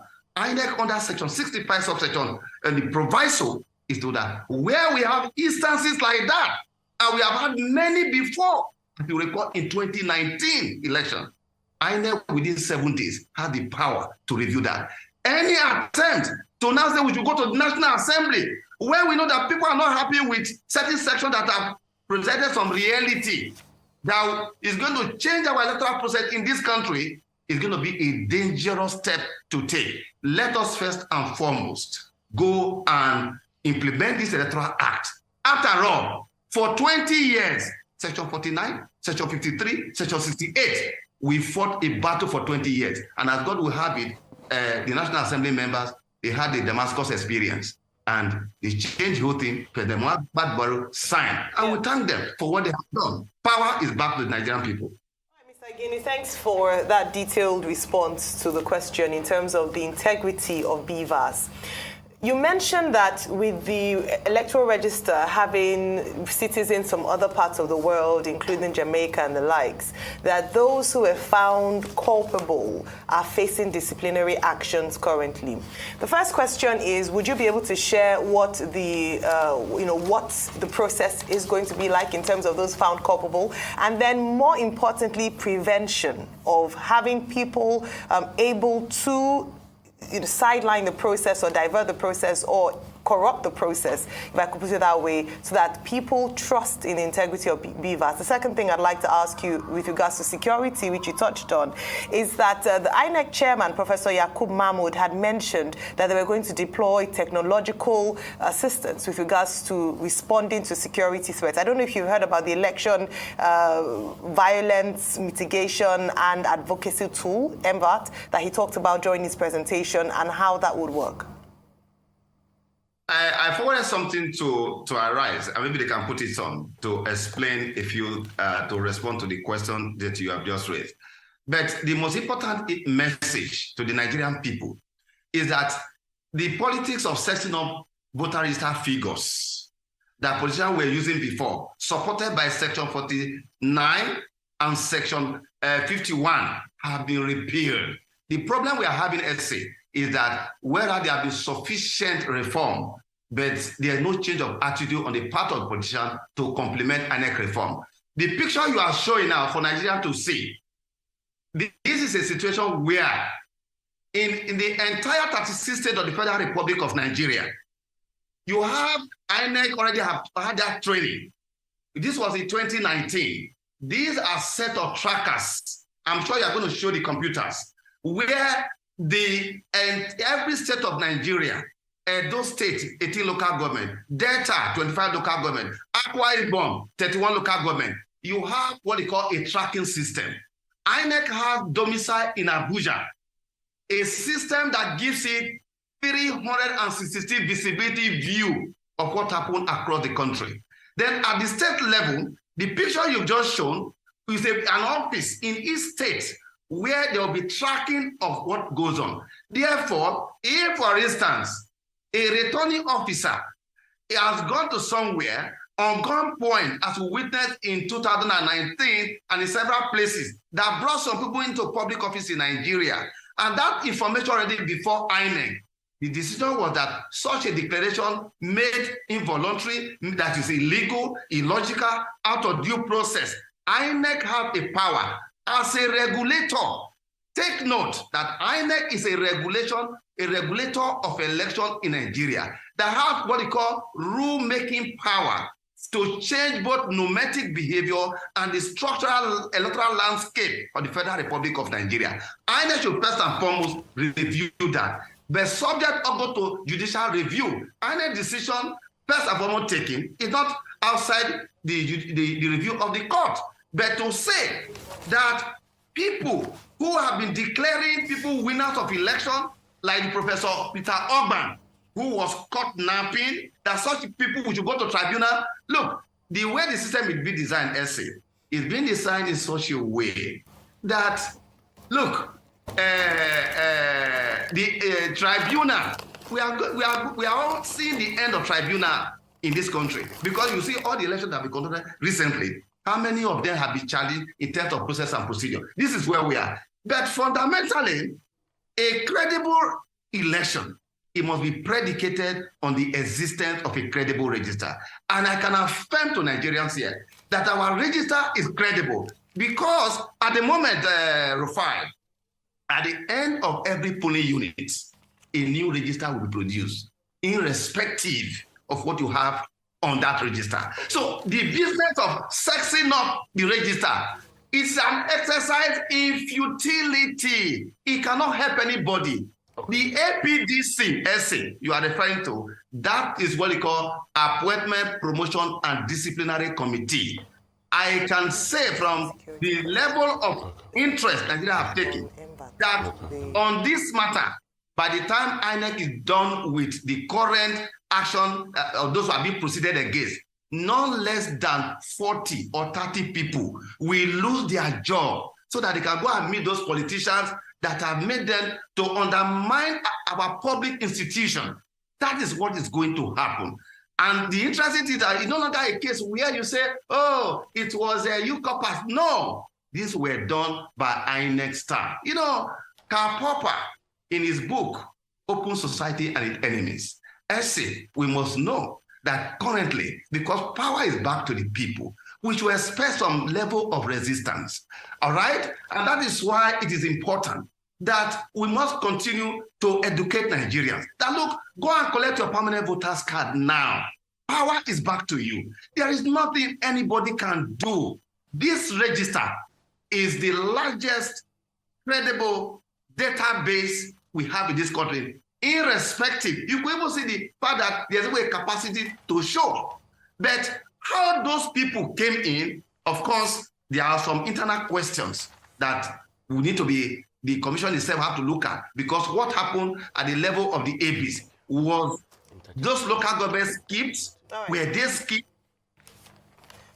You didn't respond to the one on security, the tool, technological tool used by INEC. Yes. On that, INEC have developed what you call the EMSC, Election Monitoring Operations Support Center, that is domiciled in Abuja. Two of the components is what you call Election Risk Management Tool. The Election Risk Management, ERSM, it gives you across the country, in each state, it gives, after the mapping that have been done of areas of possible violence, it will give you a trigger about what is happening in every area for the purpose of evaluation and monitoring. Once that information is triggered to the system, INEC will know. They will know what is going on over there. So in terms of security, we have that. But more important is the fact that INEC staff are not trained in the act of security management. As we speak today, we have the law, we have process, we have procedure. What is now left is the what we call the security environment. And that is the job of security agencies under the Commander-in-Chief of the Armed Forces. And the President himself, as I've said over and again, that he has made profound statements at various fora on the need for security people to be apolitical, to stand tall and mighty in defense of democracy. But however, I have also called on this program, Mr. President, that where, Mr. President, where we are right now, 35 days to election. The security agencies, the Nigerian police, the lead agency, DSS, all security agency heads must be briefing the president on the following. Number one, what particular strategic measure, because where we are now, we are at the level of implementation. You know, you can have good laws, you can have good procedure, but implementation becomes key. The devil is in implementation. So the president needs to take what they call briefing from agencies on the following. One, all the areas that have been mapped of potential violence, what specific decision strategy have they decided to deal with that?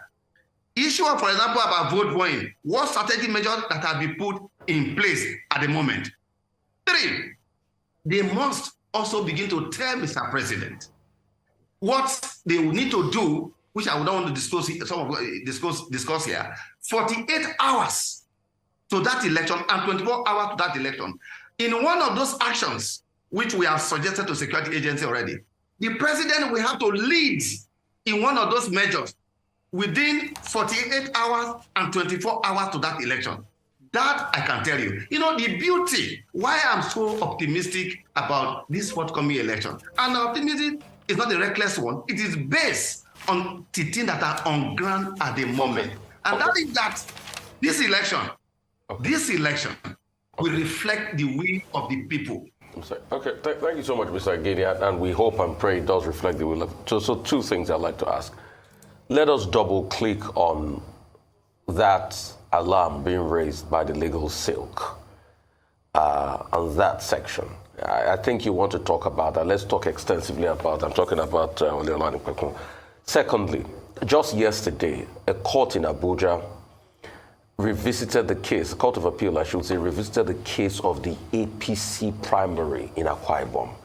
And like you said, 35 days to the presidential elections. Cost is reversing the Federal High Court of Uyo. And that's been shown in the open. That might go up as much as possible. What is really happening? So, and this brings the way, who are even the candidates? Who is even the APC candidate now in Akwa Ibom for governorship? Rufai, you know, I have said before that one area of regression in our practice democracy is the failure of political parties on matters of internal party democracy. The 2022 Electoral Act was very clear, but they refused to abide by it. Such that INEC now have a total of 791 cases. And I pointed out in this program that before the election, which is about 35 days away, that apart from the presidential election, that a whole number of governorship election candidature in the 28 states that INEC will conduct election, senatorial, House of Rep, and State House of Assembly, their candidature will not be known. What you referred to that happened yesterday, and even today, do you know that some judgment will be delivered today by the Supreme Court today? As on Thursday, Supreme Court had to preside over 20 cases on Thursday alone. This is a total flawed system with respect to party primaries, which they have failed. And you know that that's the job of political party to do. So again, before this election, all the candidature will not be known. And that's a tragedy for our democracy, because the presidential candidates that are making interesting proposals, many of which have to do with changes in the Constitution. As we speak today, we are not seeing, hearing senatorial candidate, House of Rep, State House of Assembly presenting legislative agenda, proposal for the Nigerian people on the basis of which they should be voted for.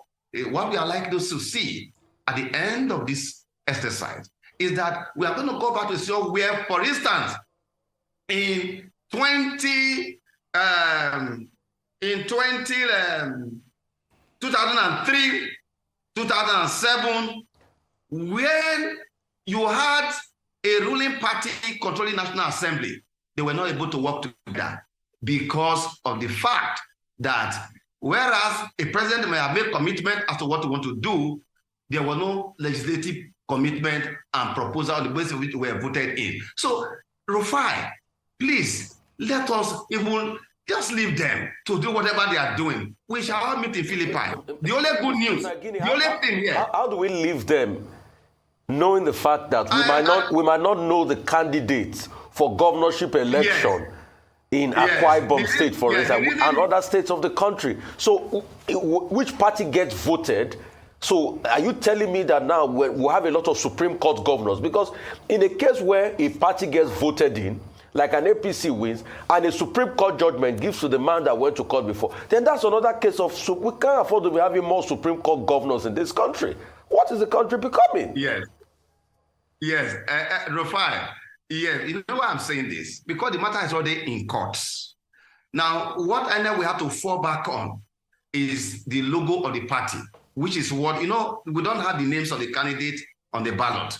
What you have is the logo of the political party. So in the event that in any state, for instance, where the candidature of the gubernatorial candidate had not been determined before the election, and eventually that party wins that election, at any time when that matter is dealt with, the person who has been recognized legally to be the legal candidature will now be the beneficiary of the victory of that political party. But that is totally wrong, because when people Nigeria are going to vote, they should be able to know the candidate before that election. Where my colleagues in the bench have not got it right, and I must point this out here, is that the current Electoral Act 2022 has simplified everything by saying that under Section 84, subsection 1, 2, and 13, to the effect that a political party that must conduct a primary, it must be monitored by INEC.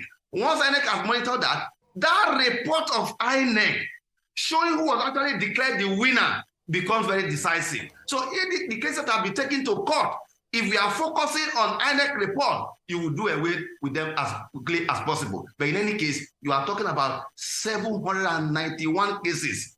They came up, we went on Christmas break, New Year, we are back, and this matter will travel to Supreme Court of the Federal Republic of Nigeria. It's a shame to the political class that issue about who becomes a candidate, who is the primary purpose of a political party during the election, presentation of candidates for a political party, they have failed woefully. But I think that what we should be focusing on more, in my respectful view, Rufai and Abati, it is that, look, Nigerians, go and collect your permanent voter's card. That is the way out, because on election day, you are not going to go to a political INEC office or political party. All road leads to the polling unit. Power is back to you. The greatest, the error that we have made over the period, Rufai, is the failure to appreciate the primacy of centrality of politics and political processes, that issues of education, health, employment, the way we want to live life, they are embedded in politics, both internal and external, and how their interaction shape state goal and developmental outcomes. Okay, Jenny, two things. You just talked about PVCs now, and I'd like to raise a question in that regard. Many of the young persons who constitute the bulk of the electorate, they registered, and then during this PVC collection period, many of them have gone back to their various schools in different parts of the country, far away from the collection centers, either in their local governments or wards or states. Now, is there a mechanism in place, even with this extension, of ensuring that such students have access to their PVCs to collect them? Why do I say so? Even if they want to take time off to come from those distant schools, there is fuel scarcity. The cost of transportation has gone up. So many of those students cannot get their PVCs, let's face it.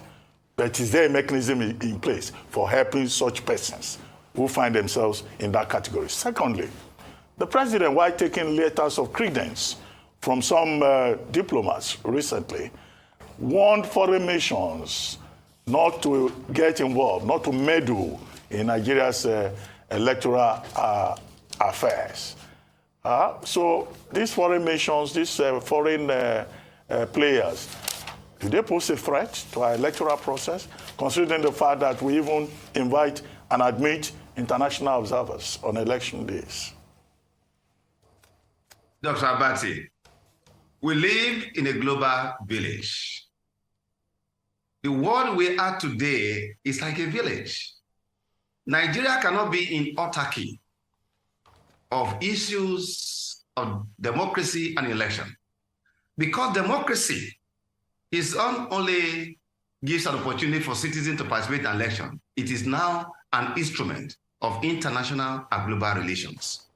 I want to take the view that what the president wants to convey is a direct interference in terms of saying that this is a candidate you should vote for, or as we have seen what happened in the US, that a country tried to influence both the process and outcome of election. Today, you could see, like when the chairman told the world some time ago, tried to explain to Nigerians how robust the electoral process is. He told you people how people went to Asia in different jurisdictions of the world, tried to hack our system, but they failed woefully. And so I want to take the president's view from that point. Otherwise, how can we say so when we have international donors that are supporting INEC from all these countries? It is not only our resources we use, they help us for training. I think that the president is speaking, and I want it to be understood from the point of view that a direct interference in terms of it should be this candidate, it should not be this candidate, or that, oh, you use your jurisdiction, you allow your jurisdiction to be used to try to hack INEC processes. I think that's the context I want to take it from. With respect to students, many of whom also constitute these voting cohorts that you refer to, I agree with you the issues that you have raised. If we take holiday on election day, that on that day, this will work and do, this 2023 election is so important that it may be necessary by way of suggestion that because INEC, and this is it's a serious work really, that INEC could be, asked to make what you call, make a selection of all PVC that for students, get PVC for students, because it's also one thing to travel from wherever you are back to where you register, and for you now to spend days to collect the PVC. So by way of suggestion, it may be necessary and expedient that all students, because they are grouped in terms of student, your occupation, and all of that, so we can group all of them so that when they come, they will be able to collect their permanent voters card. Now, because the whole essence and the embrace of democracy is essentially because it brings about participation and accountability in the process of human development. And so we must do everything to make sure that we have a peaceful transfer of power, because peaceful transfer of power is one of the greatest promise of democracy. Okay, I would like to say a very big thank you to you, Mr. Mike Guinea, for your time as always. And thank you, for this continuous voter education exercise that you keep doing. It's time for a short break on the morning show. When we return, we'll have a Rising News analyst, Emmanuel Lafeni. Join us to review top stories in today's newspapers. Stay with us. We'll be right back.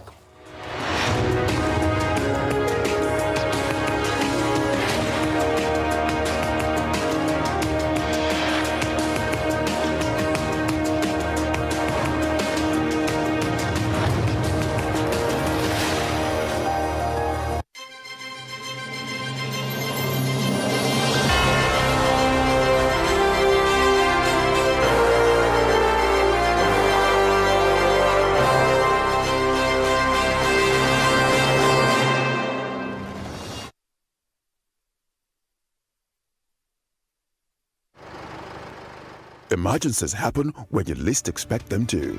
It gets worse when you are cash-strapped. No need to despair. First Advance has you covered. You can get that urgent cash right now on First Advance. With First Advance, salary earners can get up to 50% of their salary. No hassles. As long as you earn a monthly salary and your salary account has been active for at least 2 months. It doesn't matter if you run a salary account with First Bank or any other bank. Just dial *894*11# or simply dial *894# on your mobile phone. What's more, when you open a First Bank salary account, you can enjoy 0 charges and free debit card issuance. Download the First mobile app on Play Store or App Store today. Log in to experience First Bank digital banking. Select loans, select First Advance, and follow the prompts to receive your loan. Don't let that urgent need get the best of you. Get First Advance now. It's as simple as dialing *894*11#. First Advance. Fast, convenient, secure. You first. First Bank. Lagos has amassed more wealth than any other state in the country to be the most comfortable city to live in. Now Lagos is earning 51 billion naira every month. But even with all that money, this is the Lagos you have now. Bad roads filled with potholes, poor drainage system resulting in floods during rainy season, incessant traffic congestions, increased environmental pollution, poor healthcare system, large-scale child begging, poor security and increased crime rate, impunity of state government officials, lack of clean drinking water, poor transportation system. After years of empty promises, Lagos is now rated as the second worst city to live in the world. How long shall we continue like this? Lagos is not working. We want our Lagos back. Vote Dr. Abdulaziz Olajide Adediran Jandor as governor of Lagos State. Chafueko, fight for Lagos. PDP, power to the people. Glovo is the app that brings you anything you want. Like a better crispy chicken and chilling after work. Or what you need from the supermarket, sharp sharp. Even some diapers to escape real wahala. Download the app, order a Glovo, and we get it. This na Emeka. He like to dey keep money for her. As CBN deadline don dey near so. This one na wise Emeka. As he don hear say deadline dey near, he wan carry money go deposit for the right place with Access Bank. It's time to spread your wings and fly. Reach for the sky. Even if the bank too far, na to go to the nearest Access Closer agent. No carry last with your money.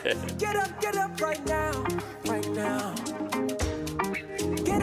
Money wey you deposit for Access Bank, na money wey go make your mind rest well well. Don't let the money spoil for your hand o. 10 million naira today, fit be 0 naira tomorrow. Oya o, Musa, Shade, Onyinye, carry your money go Access Bank or Access Closer agent wey near you.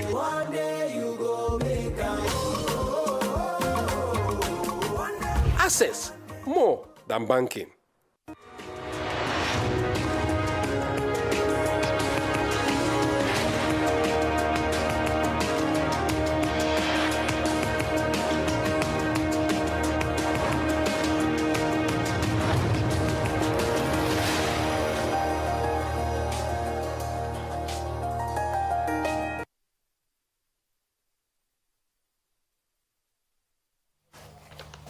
Welcome back to the morning show here on Arise News. Joining us now to review some of the headlines of today's newspapers from around the world is Arise News analyst Emmanuel Efeni. Good morning, Ruben. Good morning. Good morning, Rufai. You are back. You are welcome. Good morning, Ayo. Now we start the review with this day Nigeria's newspaper of record. The lead story: Tinubu, if elected, will eliminate corruption. Says his government will support establishment of construction bank. Yes, the flag bearer of the APC, Bola Ahmed Tinubu, yesterday promising that he will eliminate corruption if elected. Yes, of course, he also promised that function where he met with stakeholders in this construction industry, that he will also establish a construction bank to which those stakeholders in the construction industry will be part owners. The government will only try to facilitate that if he is elected. But this headline clearly of course, when you analyze, as political analysts do, the strengths and weaknesses of presidential candidates, on the weakness side of Tinubu, perception of corruption is always part of that. So it's quite interesting to see him say that we will eliminate corruption. We don't want to scare away investors of today and tomorrow, but we promise you we will eliminate corruption. Part of it is that we look at ourselves too. Tinubu there speaking. Now, if we just look at the story above the masthead, Buhari pours cold water on Emefiele's traducers. Welcome CBN governor back from leave. Says no nation can develop without peace. Well, I wouldn't want to read too much to this kind of welcome, as if the trouble is over. Because what the DSS has been doing, both at the airport and their efforts at the courts to get Emefiele arrested, I'm not too sure whether the president is not in the know. But for now, the court's order is that Emefiele should not be arrested. He's back to his beats. He'll be presiding over the MPC meeting on Monday and Tuesday. And he had that opportunity to be welcomed back by none other than the president, who is the person who has the power by law to remove the central bank governor, if he wills. Now, the Nigerian Tribune newspaper, Ibadan-based Nigerian Tribune, reporting Ibadan rally for Atiku may be way forward for G5. National Assembly candidates in attendance. Makinde receives praises for support, mobilization. Party leaders campaign for him. Ladoja Adeojo acknowledged for roles played. APC has failed to implement all it's committed to do since 2015. Atiku speaking. No single person group can control PDP. It's a party. It's a people's party. Ayu, the chairman of the party, speaking there, Atiku only prepared presidential candidate. Tambuwa, Atiku Okowa Campaign Council hails Oyo rally unity. Now, of course, is this a template of what we'll see in Rivers, in Abia, in Benue, and in Enugu State, when the PDP presidential campaign will hit those states? Well, all the candidates, except the governor, showed up. And what does that tell you? Of course, they had the opportunity to also campaign for Sheyi Makinde, as it were, because he's a poster boy of the party. And I can imagine Atiku going to Rivers State, even if Nyesom Wike does not attend. You will showcase Nyesom Wike and his Project Magic, Mr. Project, because he's a PDP governor after all. But perhaps there's still some reconciliation to be done, because the G5 governors promised Nigerians, January 5, we will announce the candidate we are supporting. But ever since, they've been talking tongue-in-cheek. We have not decided. We will soon decide. We will soon decide. So we'll see how it pans out. Now, the Vanguard newspaper, federal government increases petrol price to 185 naira per litre. Ex-depot price now 167 naira per litre. Major marketers adjust prices, but queues persist. Independent marketers still sell far above new price. A step in the right direction, but insufficient. CPPE, labor kicks, calls for mass rejection when we're already buying. For 250, labor calling for mass rejection of 185. Are they in this country? Or the labor leaders just... Labor's hypocrisy. Or labor leaders just want to say something. God, but as the Guardian reports this story, again, petrol price adjusted to 185 naira per litre to appease marketers. Secret approvals of pump price, a departure from PIA objectives. Marketers seek full deregulation. Well, for now, 185. Of course, this is the second time in 6 months. Recall that sometime in June last year, there was an adjustment from 160 naira to between 170 and 175 naira per litre. Well, this has been done quietly. The Nigerian Midstream and Downstream Petroleum Regulation Authority and the NMPC, they have not said anything. But of course, the Guardian newspaper cited the circular giving this instruction. Now, the Punch is reporting rising petrol price hits 300 naira per litre. Yes, that's what people are buying in the outskirts of Lagos, between 250 and 300 naira, and in many parts of the country. So if Labour is kicking against 185, they had better not kick themselves this time around. Now, the Daily Trust newspaper, despite CBN's directive, bank ATMs still dispensing old naira notes. Apex Bank insists on January 31 deadline. Emefiele briefs Buhari on progress. Sultan urges extension. Headers reject new notes for fear of counterfeit. However, we just have to state clearly that many ATMs are still dispensing old notes. But I have been getting new notes. I have a lot of them in my pockets. I'm not trying to tease anybody who is still... About 5 million. No. 5 million will not go into my purse and pocket. But at least... Thanks, Mr. Ifeanyi. I received my first set of notes, 200, yes. 500, and 1,000 yes. naira notes. At least you have the new naira notes. I'm keeping them close to me. I'm not. But I think if you have enough to be spending, no, they are not supposed to be museum pieces. No, because meant to be spent. Ruben, these days I only spend the new notes because if I get the old note from any ATM, I dispense of it immediately. I spend it immediately so that I can. You democratize access. Correct. To the new notes. I've been unnecessarily generous in recent times because of this new note.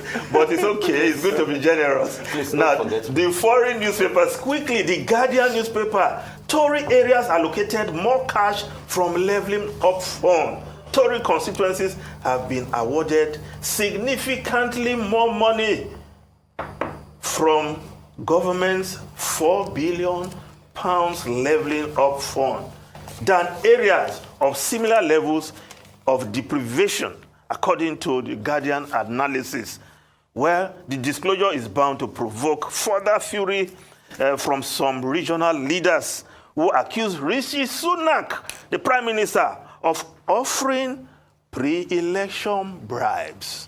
I mean, I'm not surprised. Sounds familiar. Sounds familiar. I'm not surprised about the gerrymandering that goes on in England, which is a very sad reflection of what is happening. The leveling up money was to be able to make people level up. Underprivileged areas get some funding, and now they are shipping most of those monies to Tory constituency. It is sad as appalling. Talking about the Prime Minister yesterday, went on visited some parts for the second round of leveling up, and he went in a private jet. And it became a big issue. He's wasting money. What kind of leveling up is this? I laughed at the story. I said, come to Nigeria and come and see the number of private jets around there. And as for the CBN governor, you were saying the president can remove the CBN governor. No, you can only remove the CBN governor under Section 11 of the CBN Act. And one of the provisions there is that even if the president wants to remove him, he needs the concurrence of 2/3 of the Senate. So it's not that easy to just sack the CBN governor. Okay. Thank you very much, Emmanuel Ifeanyi. Thank you very much indeed. We'll take a short break now, and when we return, we'll be talking to Dr. Stephen Akintayo, Managing Director, GTEX Holdings, and founder, Stephen Akintayo Foundation. Stay with us. We'll be right back.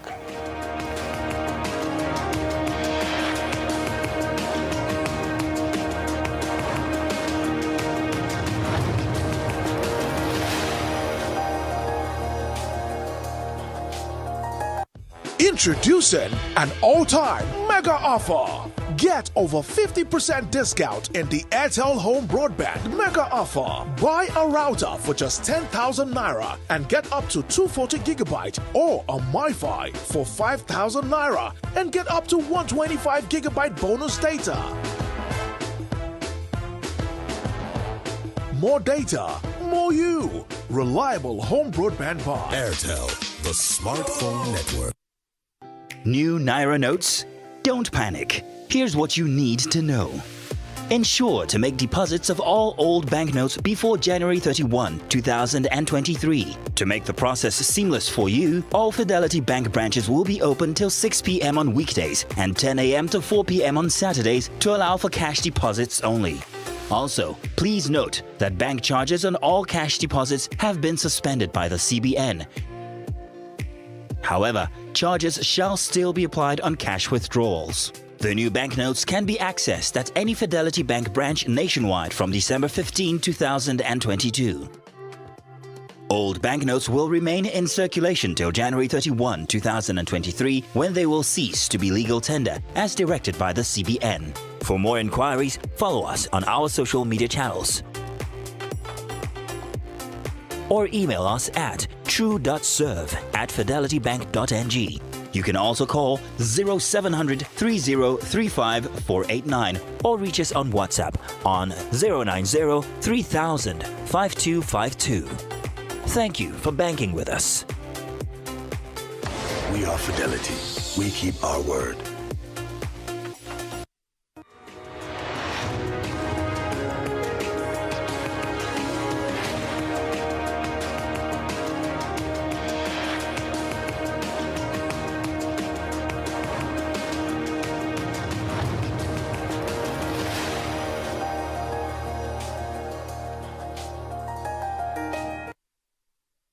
Welcome back to the morning show here on Arise News. With the high level of inflation in Nigeria and dire economy, there is a need for individuals to seek extra sources of income and also invest smartly. Joining us on the show this morning to discuss personal investment strategies for the year 2023 is Dr. Stephen Akintayo, Managing Director, GTEX Holdings, and founder, Stephen Akintayo Foundation. In addition to these tips, the Stephen Akintayo Foundation is set to launch its $5 million fund for 5 years, a grant from 2023 to 2027 to support 1,000 SMEs. Welcome to the morning show. Good morning. Happy New Year. Happy New Year. Good morning. Thank you for joining us. Your foundation recently launched a $5 million fund for 5 years to support 1,000 SMEs. Tell us about that. What inspired the creation of the fund? Okay, so the Stephen Akintayo Foundation started 15 years ago.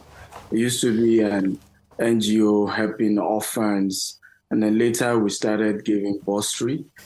We've currently worked with more than 5,000 kids that we've paid tuition fee for. Then during COVID-19, 2020, we saw the effect on small businesses. Our business started with just 1,000 Naira 15 years ago as well. So we started this program where we're giving some people 500,000, some people 1 million to support their businesses. And we saw the success of that. A lot of those people really did well. And so 2023, we decided to say, let's formalize it and structure it, whereby going forward, we're going to be working with 1,000 SMEs in the next 5 years, each one getting $5,000 grants, but we'll make it progressionary. So gradual we start. This year, we're giving just 24 of them. Next year, we increase it to 48. 2015, we increase it to 120. And like that, it grows till we get up to 1,000. And we currently just finished shortlisting the top 10. And so today we're doing the pitching to pick the first 2 that will win for January, and February again under 2. So by the end of the year, we have up to 24 for this year. Interesting. So can you give us a breakdown of how the fund is to be administered in terms of percentage? Yeah, so just like I said, our goal is to, first of all, pick 12 sectors. So the January is agriculture. We have grants for people in different sectors, renewable energy, We have grants for women in business. We have grants for manufacturing, young artists, different sector. But the goal, like I said earlier, is to break it down to 24 for year 2023, 48 for year 2024, 120 for year 2025. And then I think the highest will be year 2027, where we'll be having up to about 500 winning that year. But beyond the money as well is enough support. We have the Steve Acta University, which is an online portal where we have courses from myself, Grant Cardone, Brian Tracy, Robert Kiyosaki, a lot of content. There are over 1,000 video courses to help them as well. So it's not just the money that they're getting a lot of support in entrepreneurship and mentorship as well. Right. So how are you able to generate funds to create, this support system for SMEs, and how accessible is it been? And good to see you again, Stephen. Happy New Year. Good to see you. Well, so for us is that over the years, I've been involved in a lot of coaching, mentoring. I've written 37 books. 3 more books are being launched on my birthday, 28th of January. So I've put in a lot of the funds I make from coaching, mentorship into our foundation. But the good news is that for this project, because it's quite huge, the GTEx Homes, our 25,000 housing scheme, a portion of our profit will be going towards this project in the next 5 years. So we're excited about that. We recently launched the 1,000 housing project. So a portion of our profit in that, GTEx will be given that. And I also have a couple of friends who are willing to support this cause, and we're hoping more people will join. We hope you will join as well, and other people as well. Well, you just announced your birthday, January 28th. We have a standard practice here, but I'll let you off the hook. Moving forward, let me ask you, is the grant just for startups or existing business owners? And is there a limit to how many people can apply for this? Well, so the grant is for startups, but you started. We don't want all these ideas that have not been executed yet. We want that you've executed the idea in whatever small scale. You've proven that you have a value to offer. You've proven that the marketplace is willing to pay for the value that you have to offer in whatever small scale. And then we hope that the 5,000 then supports you to scale it. One of the advantages as well is that we'll be promoting those businesses on all my platforms. I have over 1 million social media followers as well, email list, a lot of my partners. In fact, tomorrow we have one of the biggest property developer in the US who will personally be coming to ask questions, give some counsel, and even will be the one to pick the top 2 winners for the month of January. So there's a lot of also leveraging on my connections and network in helping them to scale their business to the next level. But we want people who have started the business. A startup is still small. If your business is already big, we don't think you need to apply for this. We all need money. I need money more than anybody will think. So if it's a case of everybody needing money, we all need money, including the person giving the grants. But is that there are some more people who are still small and need some level of support, and this is for them. All right, fair enough. So for many, 2023 is a pivotal year in Nigeria's economic history. People have come into the year with questions, some with aspirations, hopes, and dreams. As a personal finance coach, how do you think people can grow their personal finance this year? Beautiful. It's going to be a tough year based on the data we're seeing. Amazon has let go 18,000 staff. Microsoft just announced they're about to let go 1,000. We're seeing so much going on in terms. So it's really going to be, the Bank of America president just announced that he sees a slight recession happening in the US this year. And I think it's kind of global already.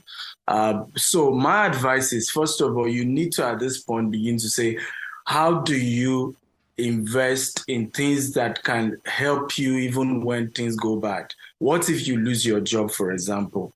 Do you have some form of insurance that can pay you 50% of what you used to earn or 100% of what you used to earn for another few months while you're looking for another job?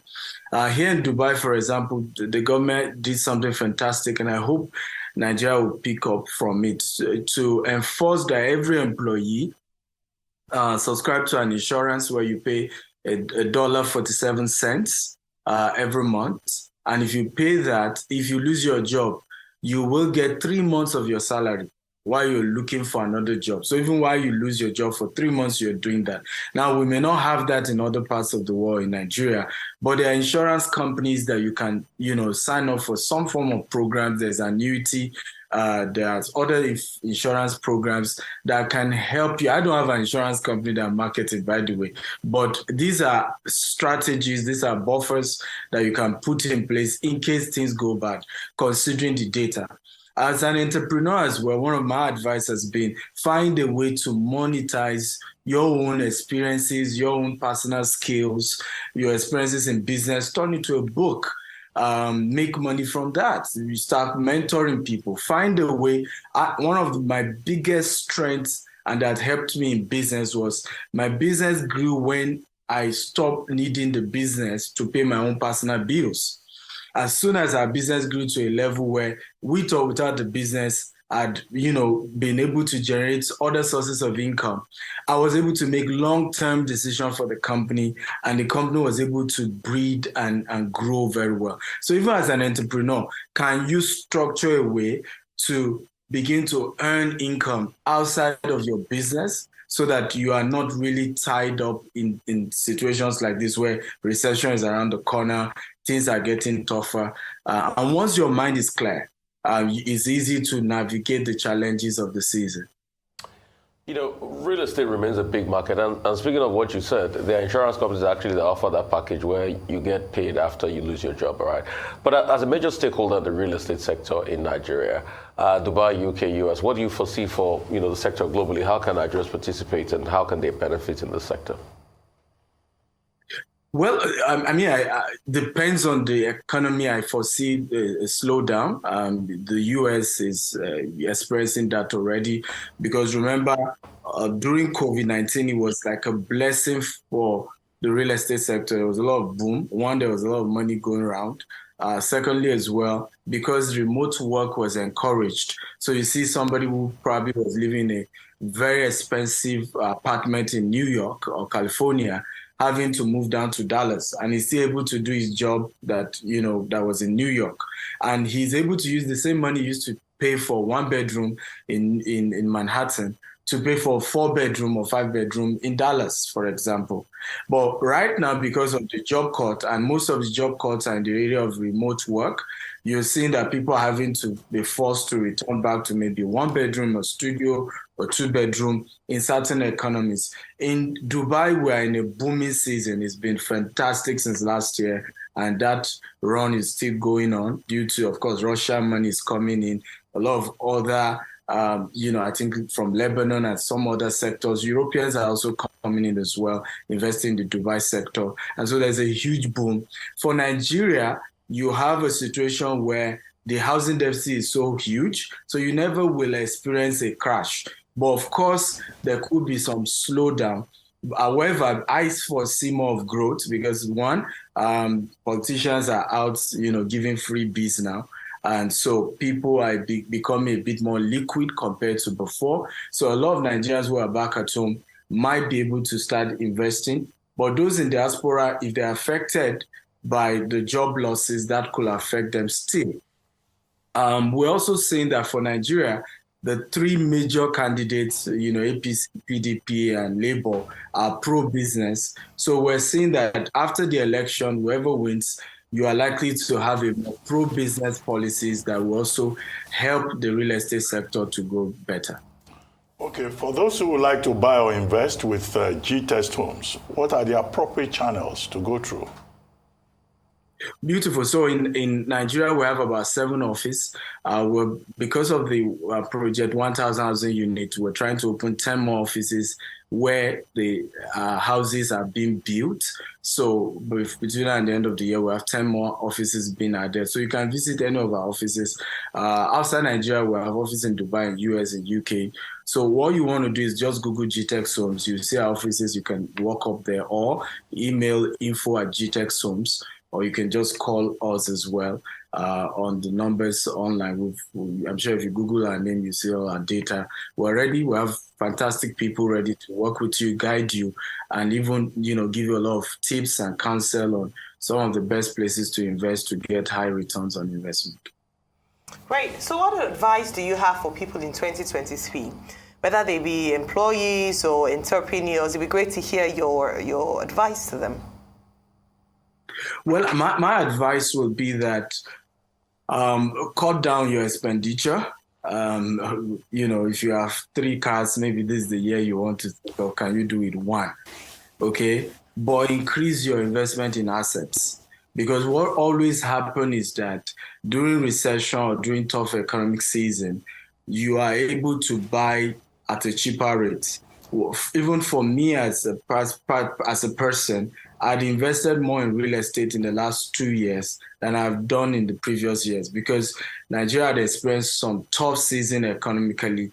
And that was, for me, the best time to buy property at a more affordable price because once the economy picks up, of course, there will be more liquid, but you are also still buying at a more higher price. So cut down your expenditure, cut down things that are not assets. And in our own definition of asset is not a car, except you are using it for Uber.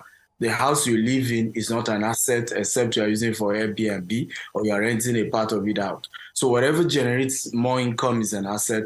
Whatever is taking money away from you is a liability. And that's how we see it in our world of financial intelligence. And I encourage that people go in that direction. How do you cut down? And then how do you also see to invest in assets? Lastly, for entrepreneurs, my advice would be think of being flexible, right? Because the company or your subsidiary giving you the less income might be the one giving you the highest income in a tough season that we're about entering into. And of course, if you're flexible enough, you're dynamic. We started as a bulk SMS company, digital marketing, but being dynamic enough to evolve into a real estate company in 2015, has become one of the best decisions we've made.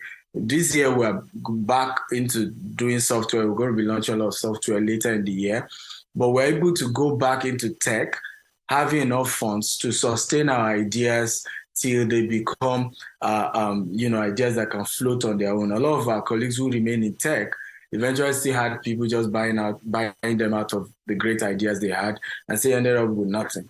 So you have to be flexible as an entrepreneur and be dynamic, and hopefully we'll pull through.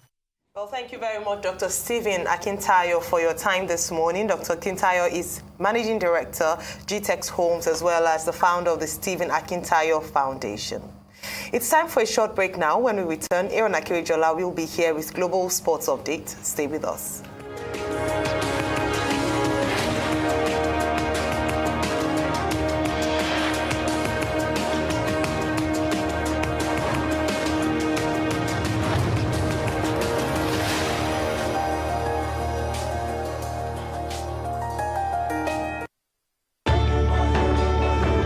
As you adjust to the new realities for operating your business and engaging with your customers, let us help you transform your business into a digital powerhouse capable of adapting and taking advantage of today's opportunities.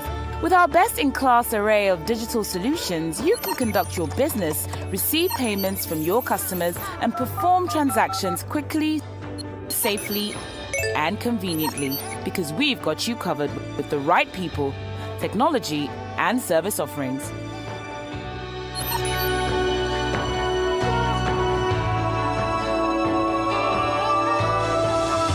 Contact us today and let us take your business to its zenith. Zenith Bank, in your best interest.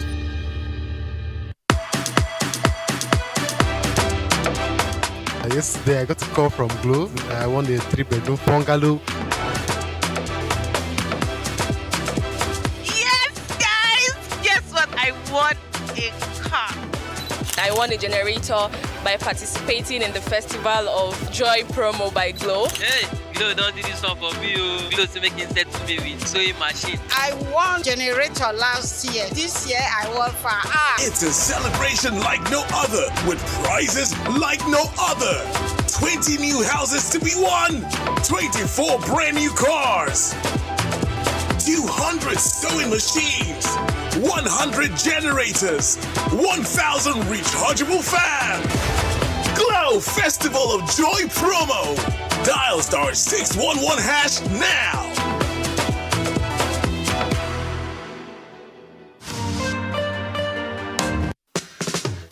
Papa, mama, brother, sister, this Lagos must work for all of us. Everybody da fueko. Oh yes, Lagos people, papa, mama, sister, brother, auntie, plus including uncle them. Better don't land for Lagos State gidigba. Money will be for Lagos State, then go use them for Lagos State. Wella, no more baba sope. Then no go chop Lagos State money. Nobody go pocket Lagos State. Then go take and build Lagos State, build road, build hospital, build houses, and now only one man fit do this job. His name na Abdulaziz Olajide Adediran Jando. He can't carry one obonge person as the deputy governor. Her name na Funke Akindele Jennifer. My people, what do we wait for? Make we vote for light, vote for change. No be the kind change where they vote before. This one na the original change.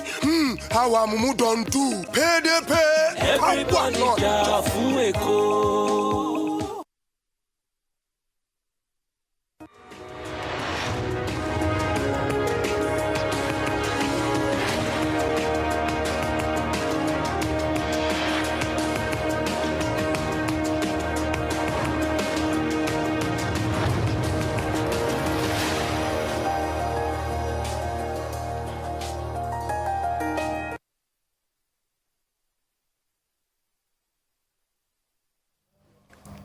Welcome back to the morning show here on Arise News. For updates on sports stories across the globe, Aaron Akerijola joins us. Good morning, Aaron. How are you? Good morning to you. Good morning to you, Rufai. Good morning to you, Doctor. And let's start it off from a rivalry coming to an end.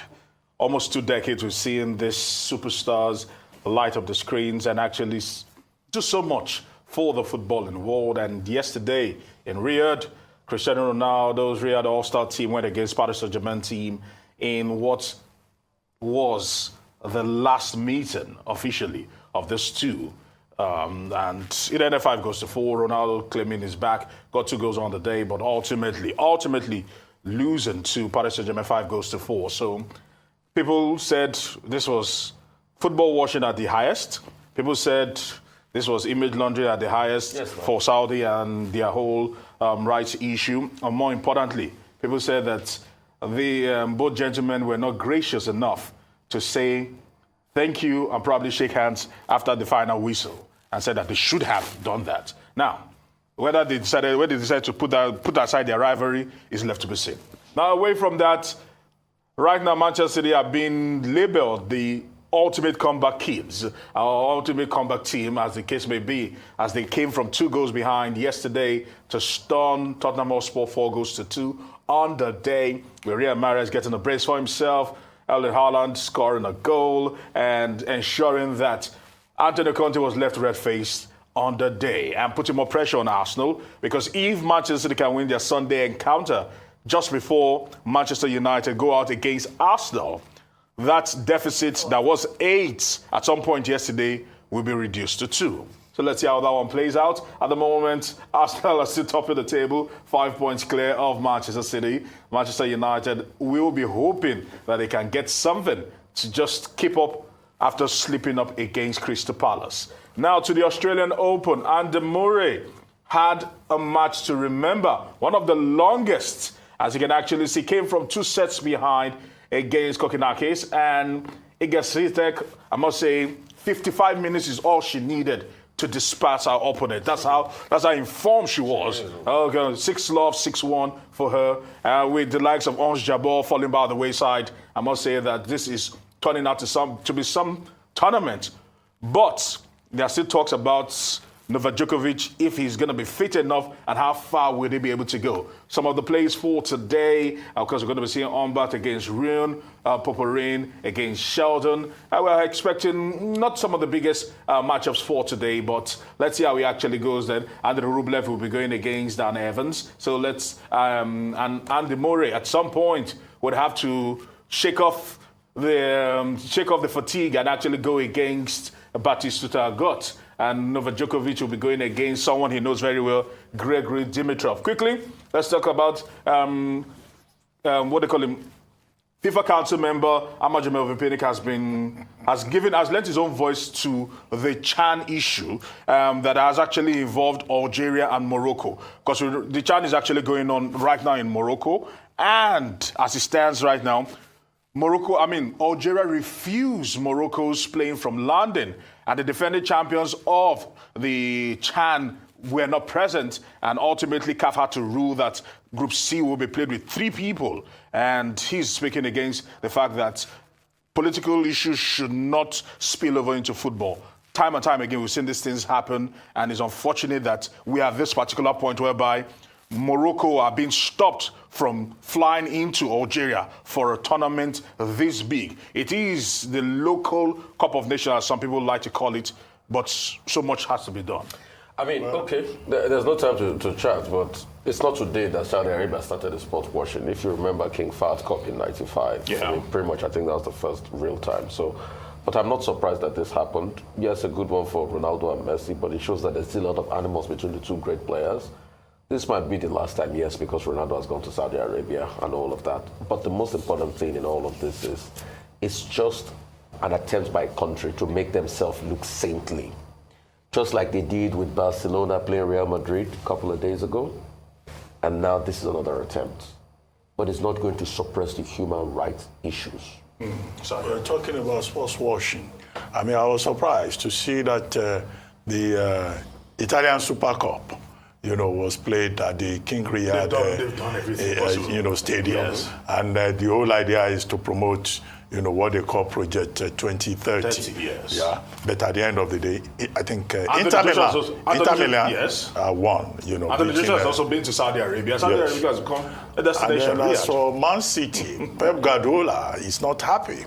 He's been criticizing the fans that how can they have a match at Etihad Stadium at home? And then at the end of the first half, the fans were booing the Man City team. And he said, no, that's not good enough. He wants his fans to support the team at all times. But of course, they came back second half. But I think it's over his head because scored 4 goals. If you perform poorly, you should be booed. In my own opinion. Australian Open, you left out the fact that Rafael Nadal is out. Yeah. So that gives Djokovic the better chance of matching that 22 No, but Grand Djokovic Slams. is literally limping. Limping. Maybe he won't get that chance. Heavily strapped. It's diving for sure, Djokovic. I just pray the injury doesn't fall over. Nadal is out, defending champion. Yeah, Andy Murray, that match took 5 hours, 45 minutes. Yes. They finished the match 4:30 a.m. 4:30 a.m. Anyway, thank you. Thank you. It's time now for a short break. When we return, Ojinika Okpe will be here with details on what's trending. Stay with us. We'll be right back.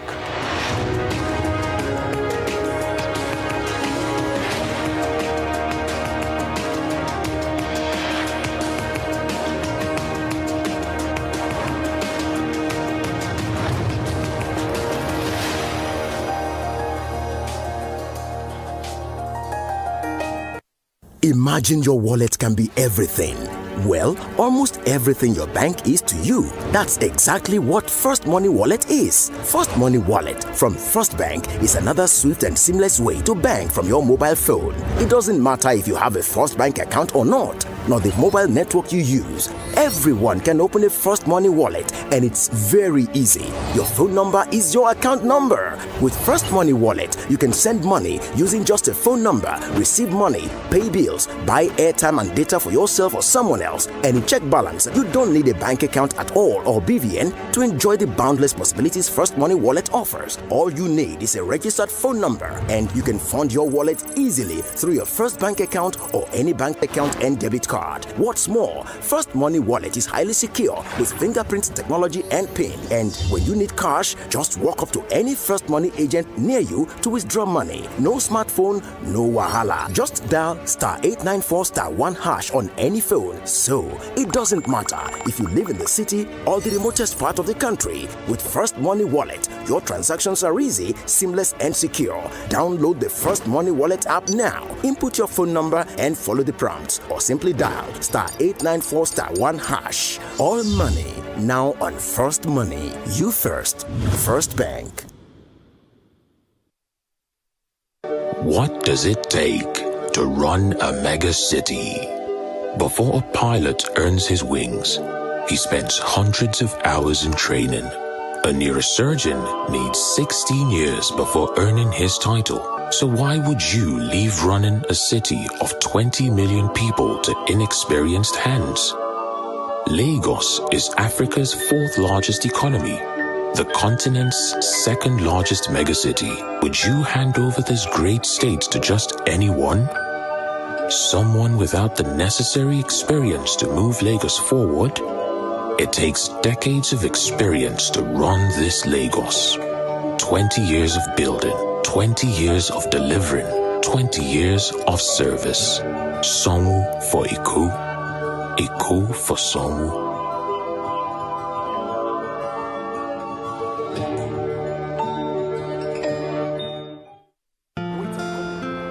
I've been running my business on my own, trying my best to get it to the next level, but I really need some help to get ahead. I know just what to do, I'll vault it for my loans, overdraft, step by step to my dream business, revolt. Is the answer. Salary earners, entrepreneurs, get your loans with no collateral. Vault is the answer. Quick sign up, zero paperwork, step by step to your dream business with Vault. By Polaris Bank. Vault is available to individuals, SMEs, and corporate customers. Download Vault by Polaris Bank from the Google Play Store or Apple App Store to get started today. Vault is the answer. Esther, you're late again. Esther? She's a wandering light in the darkness. She's beautiful. Oh, she's a superstar. She never let her mama down. She's beautiful. She know they fear. She know they ever got a hand for her. No phones at the table, please. Esther?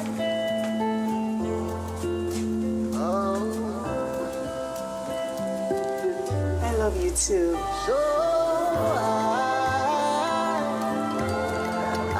Got everything? Don't forget I'll pick you at 4.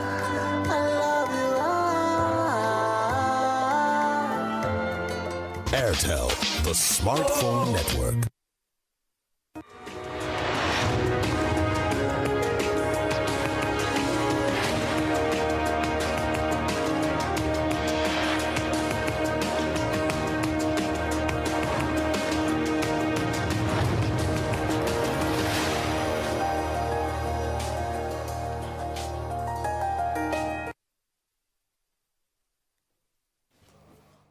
Welcome back to the morning show here on Arise News.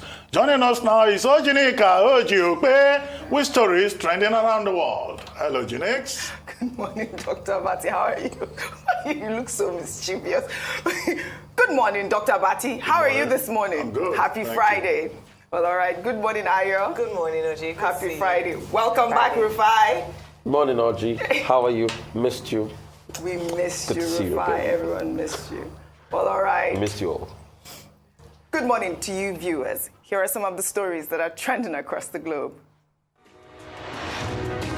In the United States, prosecutors on Thursday announced that actor Alec Baldwin and weapons specialist Hannah Gutierrez-Reed will be charged with involuntary manslaughter in the fatal shooting of cinematographer Helena Hutchins, who was shot on the movie set Ross in October 2021.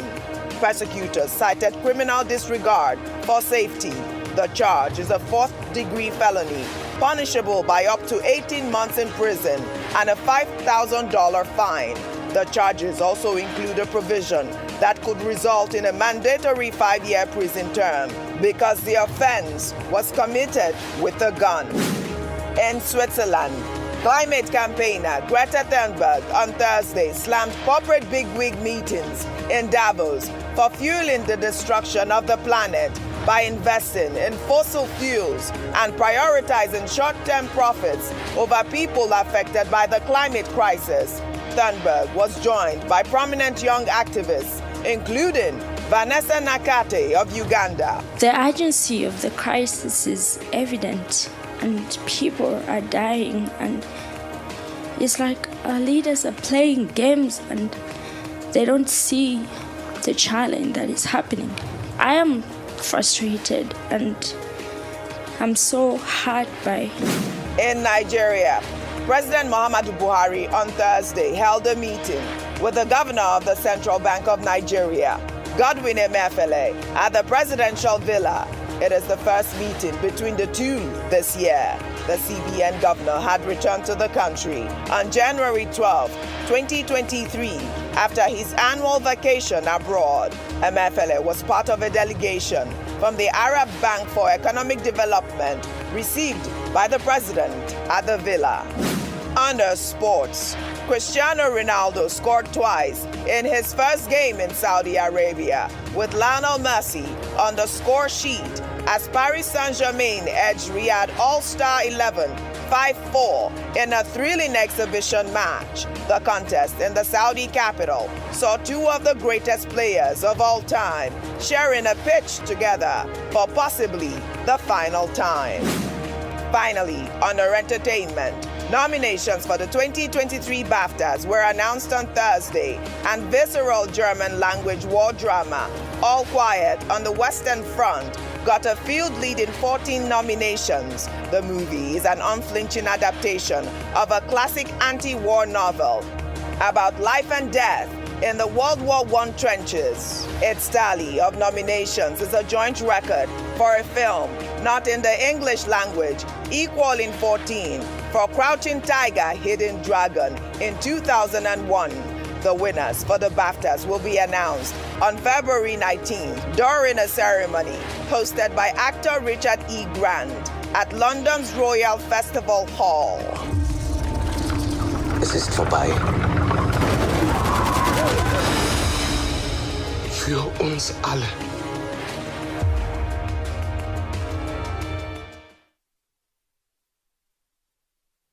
Well, let's begin what's trending. The All Progressives Congress Presidential Campaign Council have responded to comments made by the presidential candidate of the People's Democratic Party, Atiku Abubakar, who, during a town hall meeting with stakeholders and members of the party in Abeokuta, the Ogun State capital, on Wednesday, said that members who wish to get appointments and contracts in his administration must ensure that the party wins their polling units. The former vice president also said joining in the campaign train of candidates is not enough reason for them to get appointments and contracts.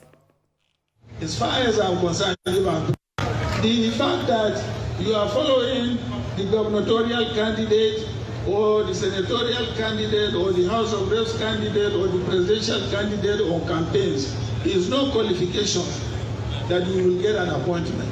It is no qualification that you will get a contract, whether the local government level, state, or the federal level.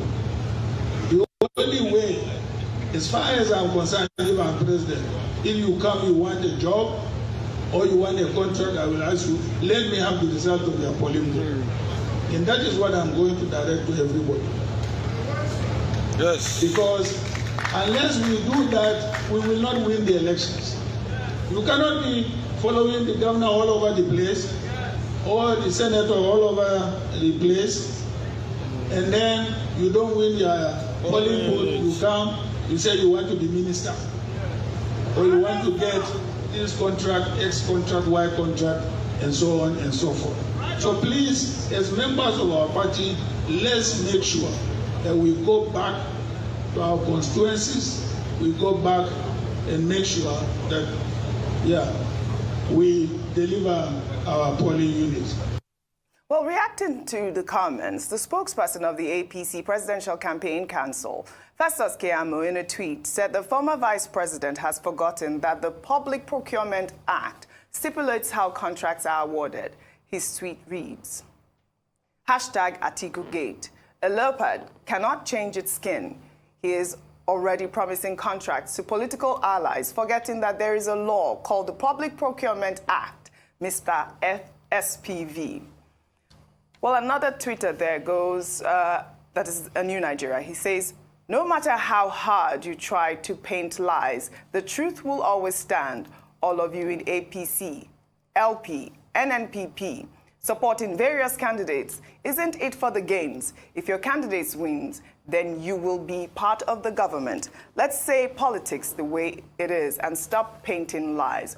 Well, Nurse wrote, Peter Obi at the London dinner said that working on his PCC list doesn't automatically mean you will get appointments when he wins. Tinubu's people said, it's chop, I chop. Don't chop alone. Well, Atiku and PDP says, only those who win their polling units for PDP will get contract appointments. Well, Emek wrote, Festus Keyamo, and your own candidate was promising pieces of the national cake to the Igbos at the Enugu rally. Both of them, APC and PDP, are renting crowds on the campaign grounds. Well, let's take a quick look at that video of Tinubu in Enugu State before we come back for a discussion. The Deputy National Chairman for the South, where you have represented well the chairman of our party, national chairman. But nobody will give all of you any credit. You are working hard, you are sweating now. We want you to sweat well for this party until you deliver victory. Until Bola Tinubu became the president of the Federal Republic of Nigeria. Yes, sir. We will not give you but a slight clap or a soaked slice of bread. All right, Rufai, we did take this story, I believe, last week. Yeah. But you can't doubt that political patronage is strange in our system at this point. It is what it is. There is no way that you cannot say that, promise your members positions or whatever. But like Festus Keyamo raised that point, I don't know if you can help out with that, Dr. Abati, with the law of the act there saying you cannot promise positions when, are not even, have not even gotten into office yet. The person that is raising the point is not a product of political patronage himself. So why are we deceiving ourselves? It's been ingrained in our culture. The sad reality why Nigeria doesn't grow as a country is because there's so much political patronage they share for people. National cake, chop I chop, like Atiku was saying, it doesn't make it right. Because you see, what happens is that most of these contracts are sold. If you want to know more about the contracts, can read Ngozi Okonjo-Iweala's book, Reform the Irreformable. You will see how people collect contracts from government. They don't execute them, no accountability because of political patronage. They're sold. And nothing happens. The people continue to suffer. But we must stop this idea of political patronage. You know what it does? It cripples governance. There's no integrity and accountability. And I'll give you an instance. It used to be the case in America many years ago. They used to call them spoils men. People that vote for you or canvass for you, you give them the spoils of office, until a certain president in America, Rutherford Hayes, came in the 1800s and said, enough of this. We must bring about competence in our system. It's not that it doesn't still continue in America, but now it's based on competence. But here, it's based on no level of competence, it's based on real madness, it's based on who you know. And it cripples the country and it cripples the economy. So we must put a stop to it. It doesn't make it right. We must only get competent people to give contracts to, not because of party affiliations. It happens even in the UK, it happens. You remember with COVID-19 vaccines and COVID contracts, the largest donors were giving bigger contracts, billions worth. You can see the corruption happening in the UK now. But it doesn't make it right in any way, shape, or form. We must build a country based on integrity, confidence, and competence across board in our political system so that contracts can truly matter. And coming back to the law, yes, there's a Bureau for Public Procurement, which Obasanjo administration made popular, which Obi Ezekwesili was first known for, Madam Due Process. All right? And you should follow through the due process, but we all know that even advertising of tenders is just all a fraud. They have given people the contract in the back. They just advertise for the sake of, integrity and posterity when they know the people that will get them. Have you tried bidding for a government contract? They give it to their political surrogates and their political affiliates. That's why you can never get it. But we can't build a country that way. I always say that because this country is blessed and it's beautiful, it's got a capacity to do well. But it's because of things like this that have been pointed out. So all of them are all beneficiaries of this political shenanigan. All right, Dr. Abati. Okay, the two relevant laws in the award of contracts is the Public Procurement Act of 2007 and the Fiscal Responsibility Act of 2008. Now, what these two laws say is that when you want to apply for contract from government, first, open and competitive bidding. 2, equal treatment.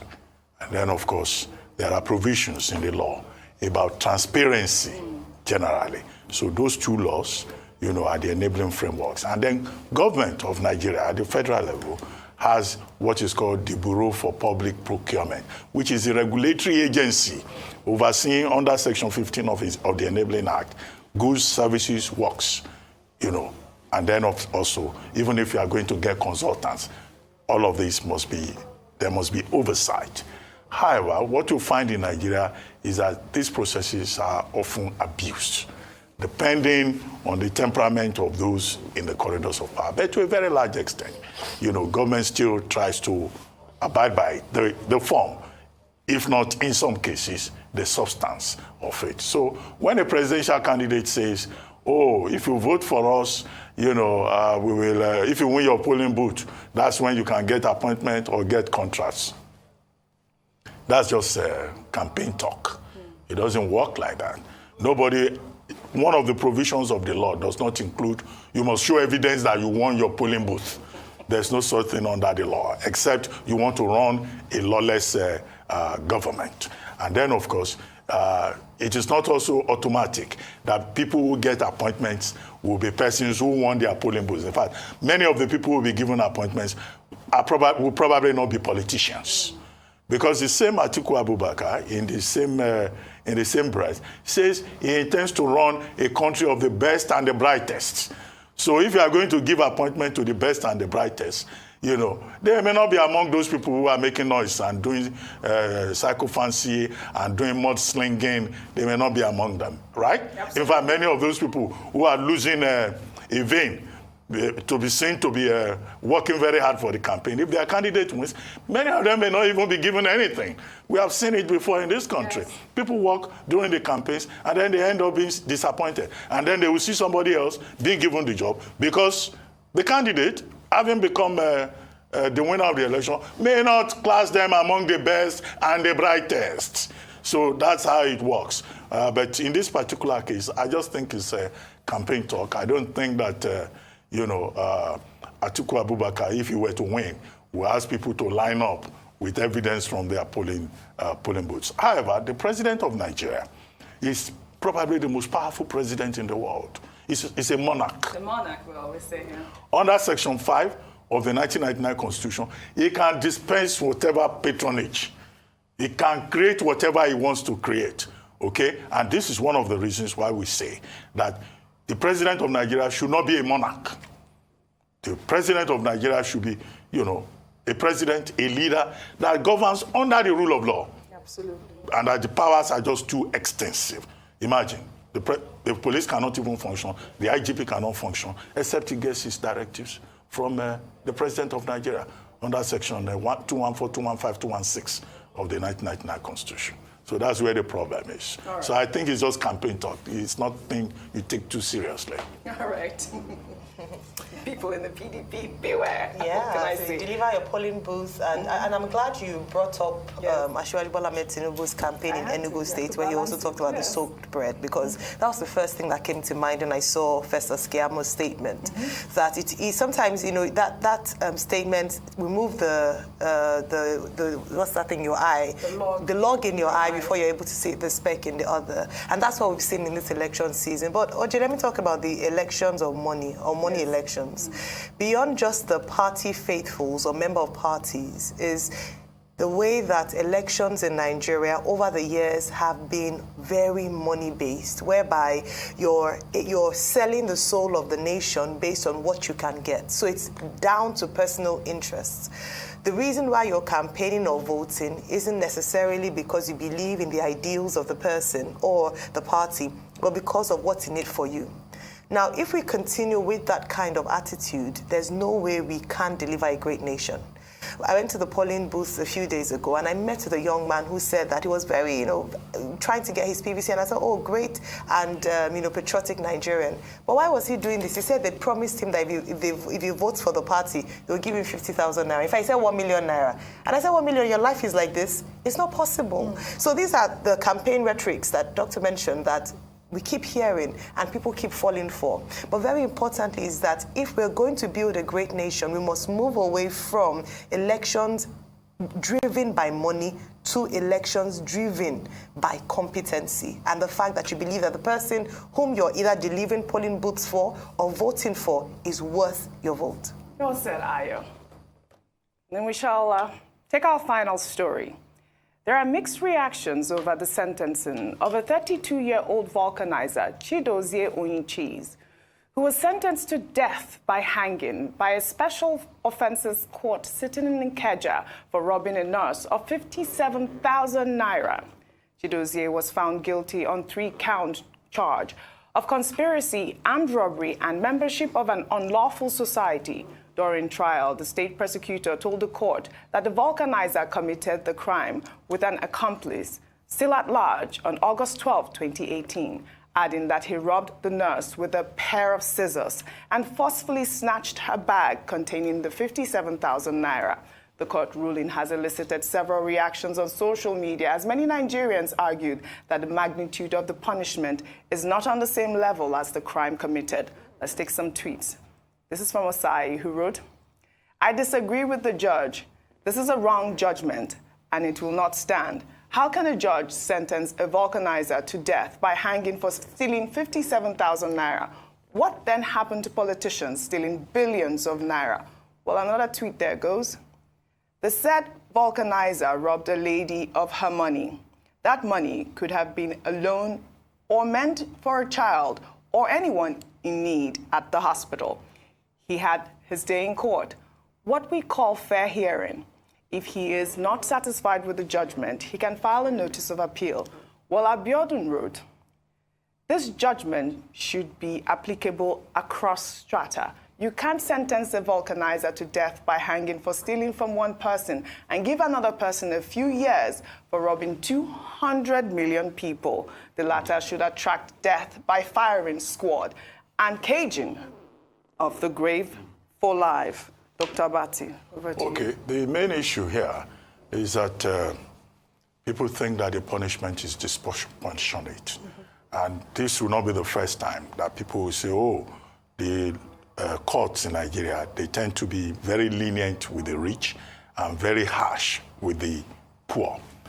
And the second question that is raised is this a case of fair hearing? Because under the laws of Nigeria, every accused person is entitled to fair hearing.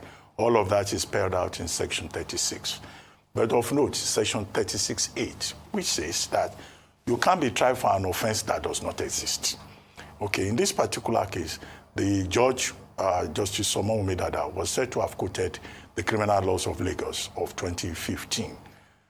Now, but that same section says that you can't give a punishment that is heavier than the penalty stated in law for a particular offense. So what is stated in the criminal law of Lagos State 2015 with regard to this particular incident where there was robbery with an iron rod and a pair of scissors and 57,000 was stolen from a particular woman. The problem here is that in our country we have so many different kinds of laws for the same offense. For instance, if you are caught with a roll of Indian hemp, right? Mm-hmm. In fact, you may be given very heavy penalty. Just Indian hemp, just a small roll of it. But, there are other laws that will not, give the same kind of penalty. So the issue is to look at the law. What particular law has been applied in this particular case? Mm-hmm. But the principle that our courts have established, as stated by, I think, Justice Sunday Akinola Akinton, JSC, as it then was, in Kotoye versus CBN, is that in the eyes of a reasonable and fair-minded member of the community, the penalty that is given must be seen to be proportional to the offense. So this particular ruling may seem to have failed the test. Yes. But even if it fails the test, judges, as the learned jurist pointed out in that same case, he said judges are human beings. They can make mistakes. Right. They can arrive at a decision per incuriam. That's why there is room for appeal. Absolutely. So if this particular accused person who has now been convicted, if he's not happy with it, we have appellate courts. Mm-hmm. He can go to an appellate court, and seek redress. Yeah. And also, his lawyer should ask the question about if the particular punishment is written in law. Yes. As I said, principle established in Aoko versus Fagbemi, where it was stated that adultery is not a crime in Nigeria. But don't let me go into that. That's another topic. You had to. Well, but it can be used as a ground for divorce. I want to say something about the armed robbery aspect, because I thought that it was because this man had a gun or something, but he was robbed with a pair of scissors. In the United States alone, this actor, Alec Baldwin, is facing probably 5 years because, he's going to be charged with involuntary manslaughter, but because it was, an assault with an assault rifle, he may be facing even 5 years. The person died too, yes. I know there's no time, but I'll quote the words of African China that says, rich man waste steal money, omo they go see him face from crime fighter. Poor man waste steal money, omo they go see him face from crime fighter. Rich man waste steal money, they not they see him face for crime fighter.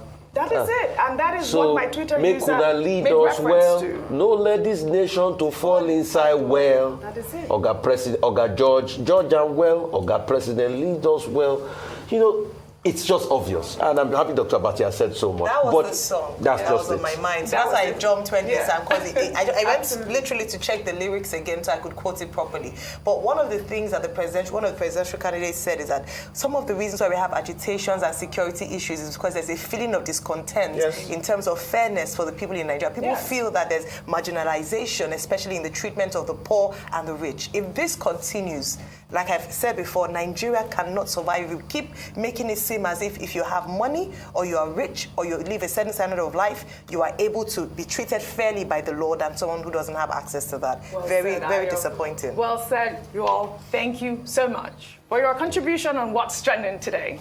Well, that's all I have for you on What's Trending today. I'll see you all next week. And that's all on today's edition of The Morning Show. Oliver McPherson-Smith will be here next to take you through Global Business Report. Stay with us. It's still the Arise News Channel.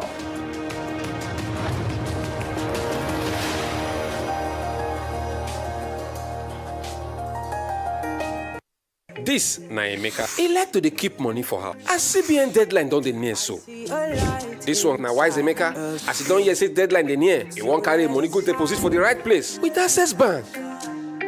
It's time to spread your wings and fly. Reach for the sky. Even if the bank too far, na to go to the nearest Access Closer agent. No carry last with your money. Get up right now, right now. Get up. Money wey you deposit for Access Bank, na money wey go make your mind rest well. Don't let the money spoil for your hand, 10 million naira today, fit be 0 naira tomorrow. Oya, Musa, Shade, Onye. Carry your money go Access Bank or Access Kusa agent. When near you.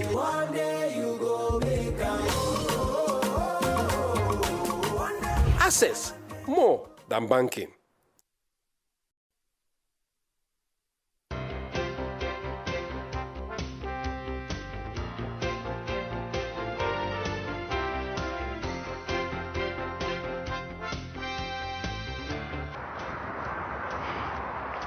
My people, my name is Emeka.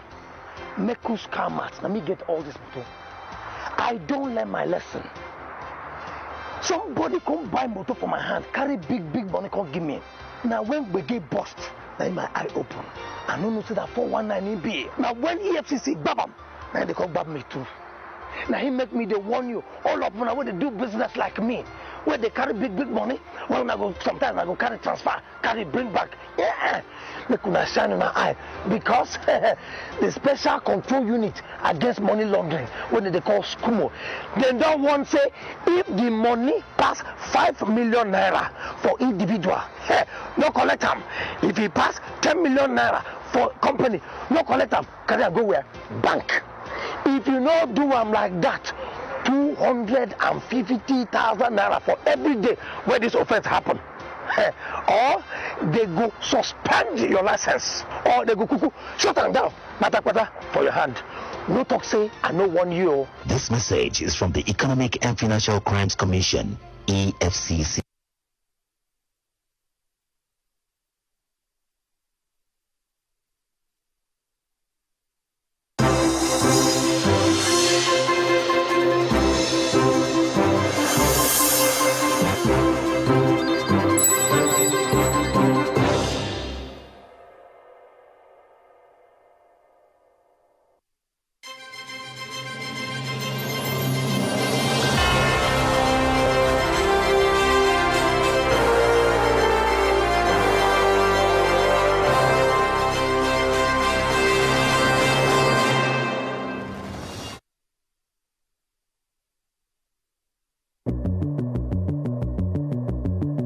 It all starts with a bell. And that bell means it's business time.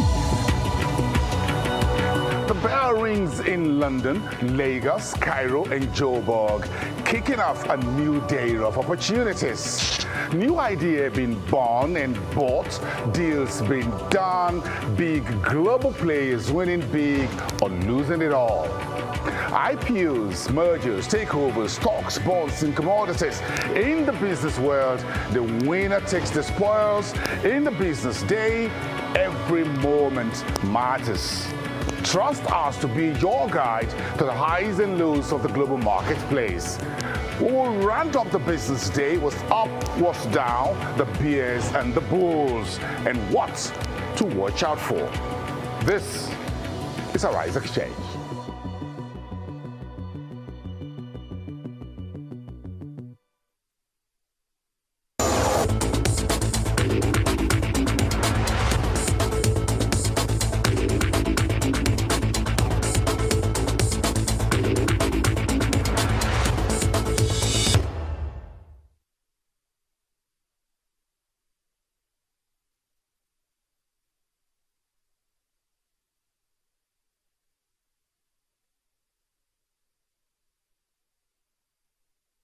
Hello and welcome to Arise News. You're watching the Global Business Report. I'm Oliver McPherson-Smith, coming to you from Nigeria's commercial capital, Lagos.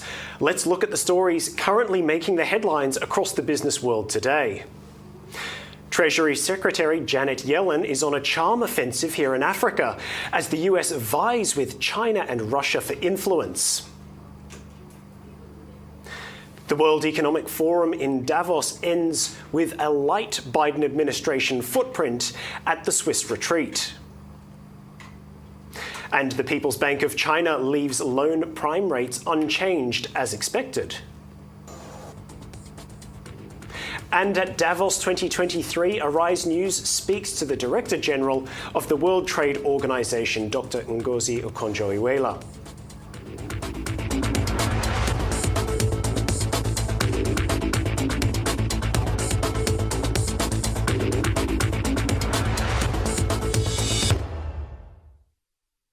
Well, let's cross live now to Davos, where the IMF Managing Director, Kristalina Georgieva, the French Economy Minister, Bruno Le Maire, and the European Central Bank President, Christine Lagarde, are all discussing the global economic outlook. Action needs to be taken to stop that from happening. Bruno Le Maire, the French Finance Minister, thank you so much for being with us. This week, Bruno Le Maire said that tax credits and subsidies could help Europe counter competition from China and the United States, particularly around green technology. Joint debt, I believe he thinks, could be the answer to help meet the challenge of the Inflation Reduction Act in the United States. But we'll find out a little bit more about that as we go through the panel discussion. Christine Lagarde, stay the course. That has been the message from the ECB this week, and we're very pleased to have Christine with us to tell us a bit more about that and potentially what other challenges are out there for monetary policy in the Eurozone. Haruhiko Kuroda, this morning the Japanese inflation rate saw 4%. 4%. That is the highest since 1981. It's been quite a week for the Bank of Japan governor, who has been in the midst of a battle with the bond markets over how he's managing yield curve control and monetary policy. And just to let you know, although I'm sure you are very aware, this will be probably his last Outlook panel as the Bank of Japan governor. He leaves that position on April the 8th. Larry Summers. Larry Summers, now in education, of course, but former Treasury Secretary. Larry Summers, I think, is starting to feel that there is a possibility that we might get something that looks a little bit like a soft landing in the United States. He also, I think, has a view on China. It would be a staggering error, I think, Larry, you've said, for the US to try and suppress Chinese growth. So I hope that gives you a little insight on how our key panelists feel about some core issues. Very briefly, as we gather for this first winter Davos in 3 years, there's still a great deal of uncertainty about the economic outlook, as we know. Growth has lost momentum. Inflation is resistantly and persistently high. The cost of living crisis is generating poverty and labor strife. Central banks are tightening financial conditions. Energy prices remain high. Global debt is high and in some places is still rising. And I haven't even talked about Ukraine and the horrible crisis in Ukraine, the humanitarian crisis taking place there, or really the state of the energy transition, which we might also need to get onto here. And so, Kristalina, should our audience be pessimistic or optimistic about the year ahead? Well, stay put. My message is it is less bad than we feared a couple of months ago. But less bad doesn't quite yet mean good. Let me start from what has improved and why we have to be cautious. What has improved is inflation seems to have started leading in the right direction, in other words, down. Headline inflation in particular. What has improved is the prospect for China to boost growth. Let's remember last year, 22, China registered for the first time in 40 years lower growth rate than the global average. Never happened in 4 decades. Now, with the reopening of China, we expect growth this year to again exceed global average. We project 2.7% for the world. This may be corrected somewhat in a couple of days. For China, we project 4.4%. And what has changed in the positive is that we have seen demonstrably strength of labor markets translating into consumers spending and keeping the economy up. Why we should be cautious? Well, first, 2.7, if this is the growth we achieve, by far is not fabulous. This is the third lowest growth rate in the last decades after the global financial crisis and COVID. It's not great. Second, we don't know quite yet how inflation would march downwards. What if the good news of China growing faster translates into oil and gas prices jumping up, putting pressure on inflation? And three, the horrible war in Ukraine is a risk for primarily the people of Ukraine, but it is also a tremendous risk for confidence, especially in Europe. So, conclusion, be careful not to get on the other side of the spectrum from being too pessimistic to being too optimistic. Stay in the middle of realism that seems to serve the world well.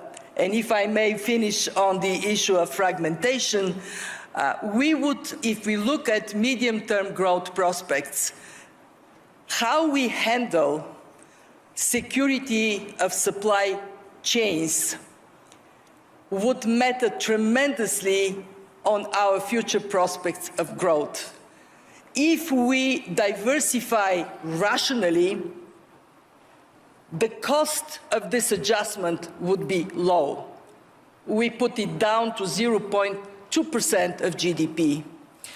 If we are like an elephant in a china shop and we trash the trade that has been an engine for growth for so many decades, the cost can go up to 7% loss of GDP, $7 trillion. So a great deal of whether we can lift up optimism depends on the people in this room. Be pragmatic, collaborate, do the right thing, keep the global economy integrated for the benefit of all of us. We were having, just to give you a little insight into what happens inside the speaker's room ahead of this, there was a relatively healthy discussion going on as to the semantics of when we are not going to downgrade further translates into we may be more optimistic and we may be going to upgrade soon. And I don't think you were tempted onto the turf that Larry Summers was trying to bring you on, which was, at what point do you start thinking at the IMF about upgrading rather than saying we are not downgrading? Well, we look at the last year, we have downgraded our projections 3 times. So not downgrading is already good news. Whether we would upgrade, and if we do so, how much we will see in 10 days. But I can tell you, it is not going to be a dramatic improvement vis-a-vis what I'm projecting right now, the 2.7%. And let's be very honest. Whether Germany finishes 2023 with minus 0.3%, which was our October projection, or they finish with plus 0.5%, which may be our new, the projection may go up to that level. Still, for hundreds of millions of people in Germany, all over Europe, in the world, when we are at this low level of growth, it would be painful. And let me send the biggest caution I could today. Labor markets are holding firm so far, but interest rates are yet to bite. And if they bite more severely, then we can see unemployment going up. And it is very different for a consumer to have cost of living crisis and a job than to have cost of living crisis and no job. So we have to be thinking of possibly unemployment going up at a time when fiscal space in governments is very tight. There isn't that much they can do to help people, and yet they would be pressed to do it. Christine, then all the power to you. If fiscal policy works against purpose with monetary policy, then you may have to tighten even further. Larry Summers, I want to talk very quickly about the American economy, given it has been the engine that's picked up as China's been in zero COVID. And we always used to say, you know, America sets the interest rate, China determines the growth rate. But in recent years, that's not been quite so obvious. But undeservedly, I'm sure, you got a reputation for being a bit of an economic grouch, I think, since secular stagnation. And then, of course, last year you were talking a lot about how we're going to have high unemployment and we're heading into recession. But as I read your commentary more recently, it sounds like you might be coming round to the idea that maybe a soft landing could be somewhat achievable. So did Team Transitory get the causes of inflation right, it just got the timing wrong? What do you think? I don't think Team Transitory got it right. I think there were very substantial excesses of both fiscal and monetary policy which needed to be corrected. Markets assigned a probability of less than 1% to the interest rate increases we've seen over the last year, a year ago, and that was because they underestimated the need for central banks to catch up, which central banks have done. We're experiencing some exhilaration of relief in Davos. Hyper-populists lost elections and accepted their defeat. Europe has not frozen. Recession has not come. China has adjusted its policies towards the world, and inflation has decelerated. Those are all positive things and reasons why we should feel better than we felt a few months ago. But relief must not become complacency. Inflation is down, but just as transitory factors elevated inflation earlier, transitory factors have contributed to the declines that we have seen in inflation. And as in many journeys, the last part of the journey is often the hardest. And that's true with respect to a return to the inflation target. The greatest tragedy in this moment would be if central banks were to lurch away from a focus on assuring price stability prematurely, and we were to have to fight this battle twice. I've been encouraged by the things that I've heard Madame Lagarde say, that I have heard Chairman Powell say about their determination. I've been encouraged by what I have heard Governor Kuroda say in quite different context. But we have to carry through, because if inflation were to be allowed to surge back, that would put not just price stability, not just standards of living for some of the lowest income people at risk, but also pose very substantial risks to cyclical stability. At the same time, we need to remember, both within our countries and around the world, the importance of those who have been left behind and who are bearing the greatest burden from all of these necessary adjustments. And that, too, is going to be crucial in the years ahead. And I would pick up on something that I think Kristalina said that I think is very important as she warned against fragmentation. And I think Davos is a particularly important place to make the point that I'm about to make. Global integration must never be a primary cause of local disintegration if that global integration is going to continue with all of the benefits that it can bring.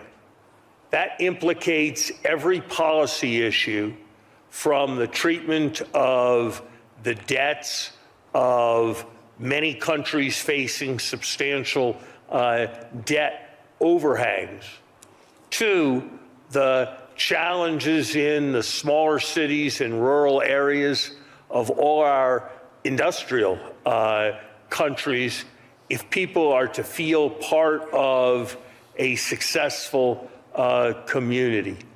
I believe there is great positive potential in this moment. I've been doing this for many years, and there has never been a moment where I have been so impressed by the potential of technology, whether it is green technology, biotechnology, artificial intelligence, and information technology, to make things better for all the world's people.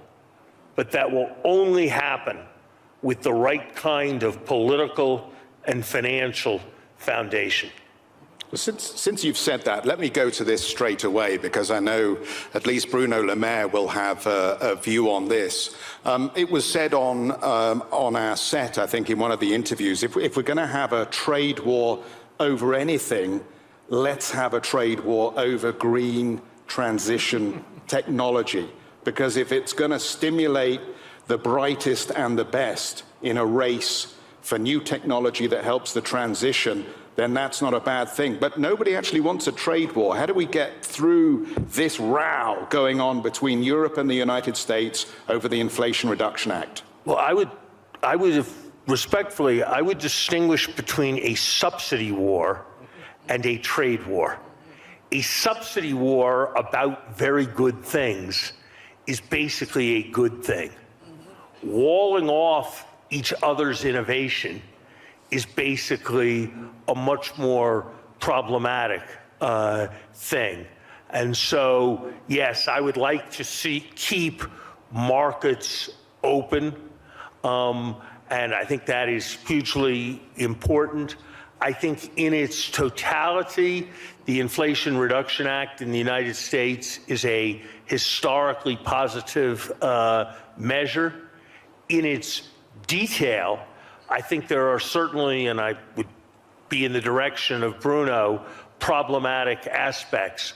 But look, if we are all competing over who can accelerate a transition towards renewables more rapidly, who can be the biggest leader in storage and transmission technologies, that is a very healthy kinds of competition relative to all the kinds of competition the world has seen. So yes, let's compete on that, but let's compete by how hard we try and how much we subsidize, not by how we wall off others or try to take down others.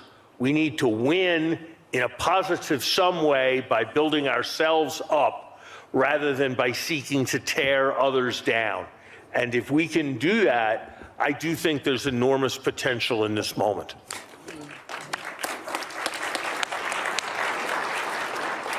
we'll cycle back to this in just a moment, Minister, if you don't mind, because I think perhaps the one huge macro story of last year that we need to also talk about here is the reopening of China.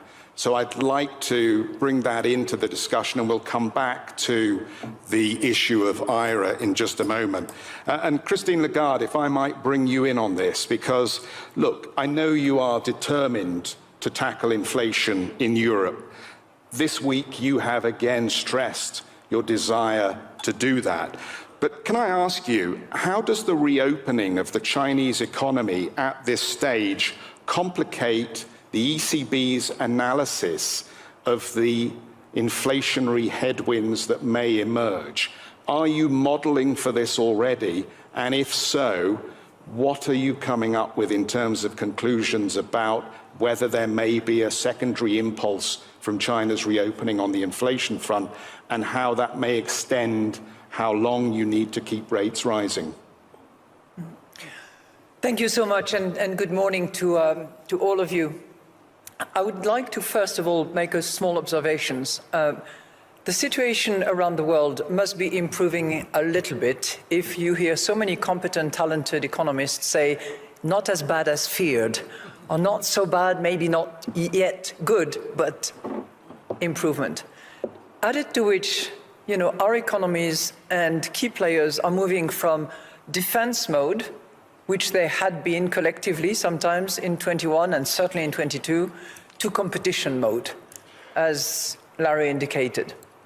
So something must be getting better, and certainly better than what we feared initially.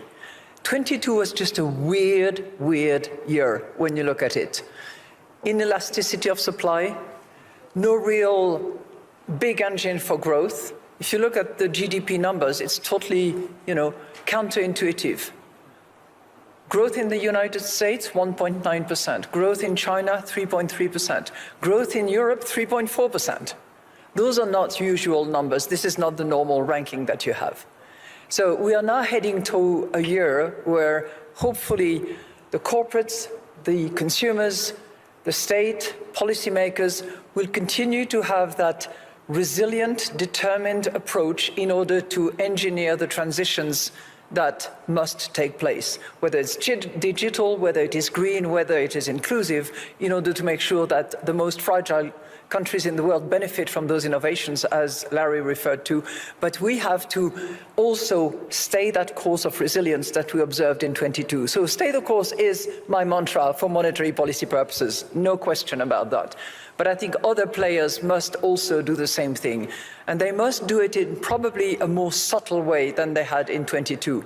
The fiscal support that was expanded in 22, for instance, must be better directed, better targeted, must be made such that it is not going to push the monetary policy actors to having to do a bit more, as Kristalina earlier on alluded to. So, in all that, China is waking up again. After, assessed to be 3.3% growth, it is now forecasting 5.5% growth, and we should welcome the auspices of those commitments. And it is a case that the COVID policy or the change of this COVID policy will kill a lot of people, but will also revive the economy, and that's clearly a determined choice that was made by the Chinese authorities. What impact it will have on all of us in terms of added demand addressed to the global economy is something that will be a positive for China, most likely, will be a positive for the rest of the world, but will have inflationary pressure on many of us, simply because the level of energy that was consumed by China last year was certainly less than what they will consume this year. The amount of LNG that they will be buying from the rest of the world will be higher than what we have seen. And there is not so much spare capacity in terms of both oil and gas, so that we will have complete elasticity in there. So there will be constraints, there will be more inflationary pressure coming out of that added demand in commodities and energy in particular. And yes, we do try to model all that. I think that the economist profession has been put under huge pressure, whichever team they belong to. because there are lots of things that models try to do, but modeling uncertainty and taking into account certain factors that have simply never happened in the poly-crisis environment that we faced was tough. I think our honor is to acknowledge that and to try to do a better job in the future. Just refocusing back in Europe, is there a chance that euro dollar back at 120 could persuade some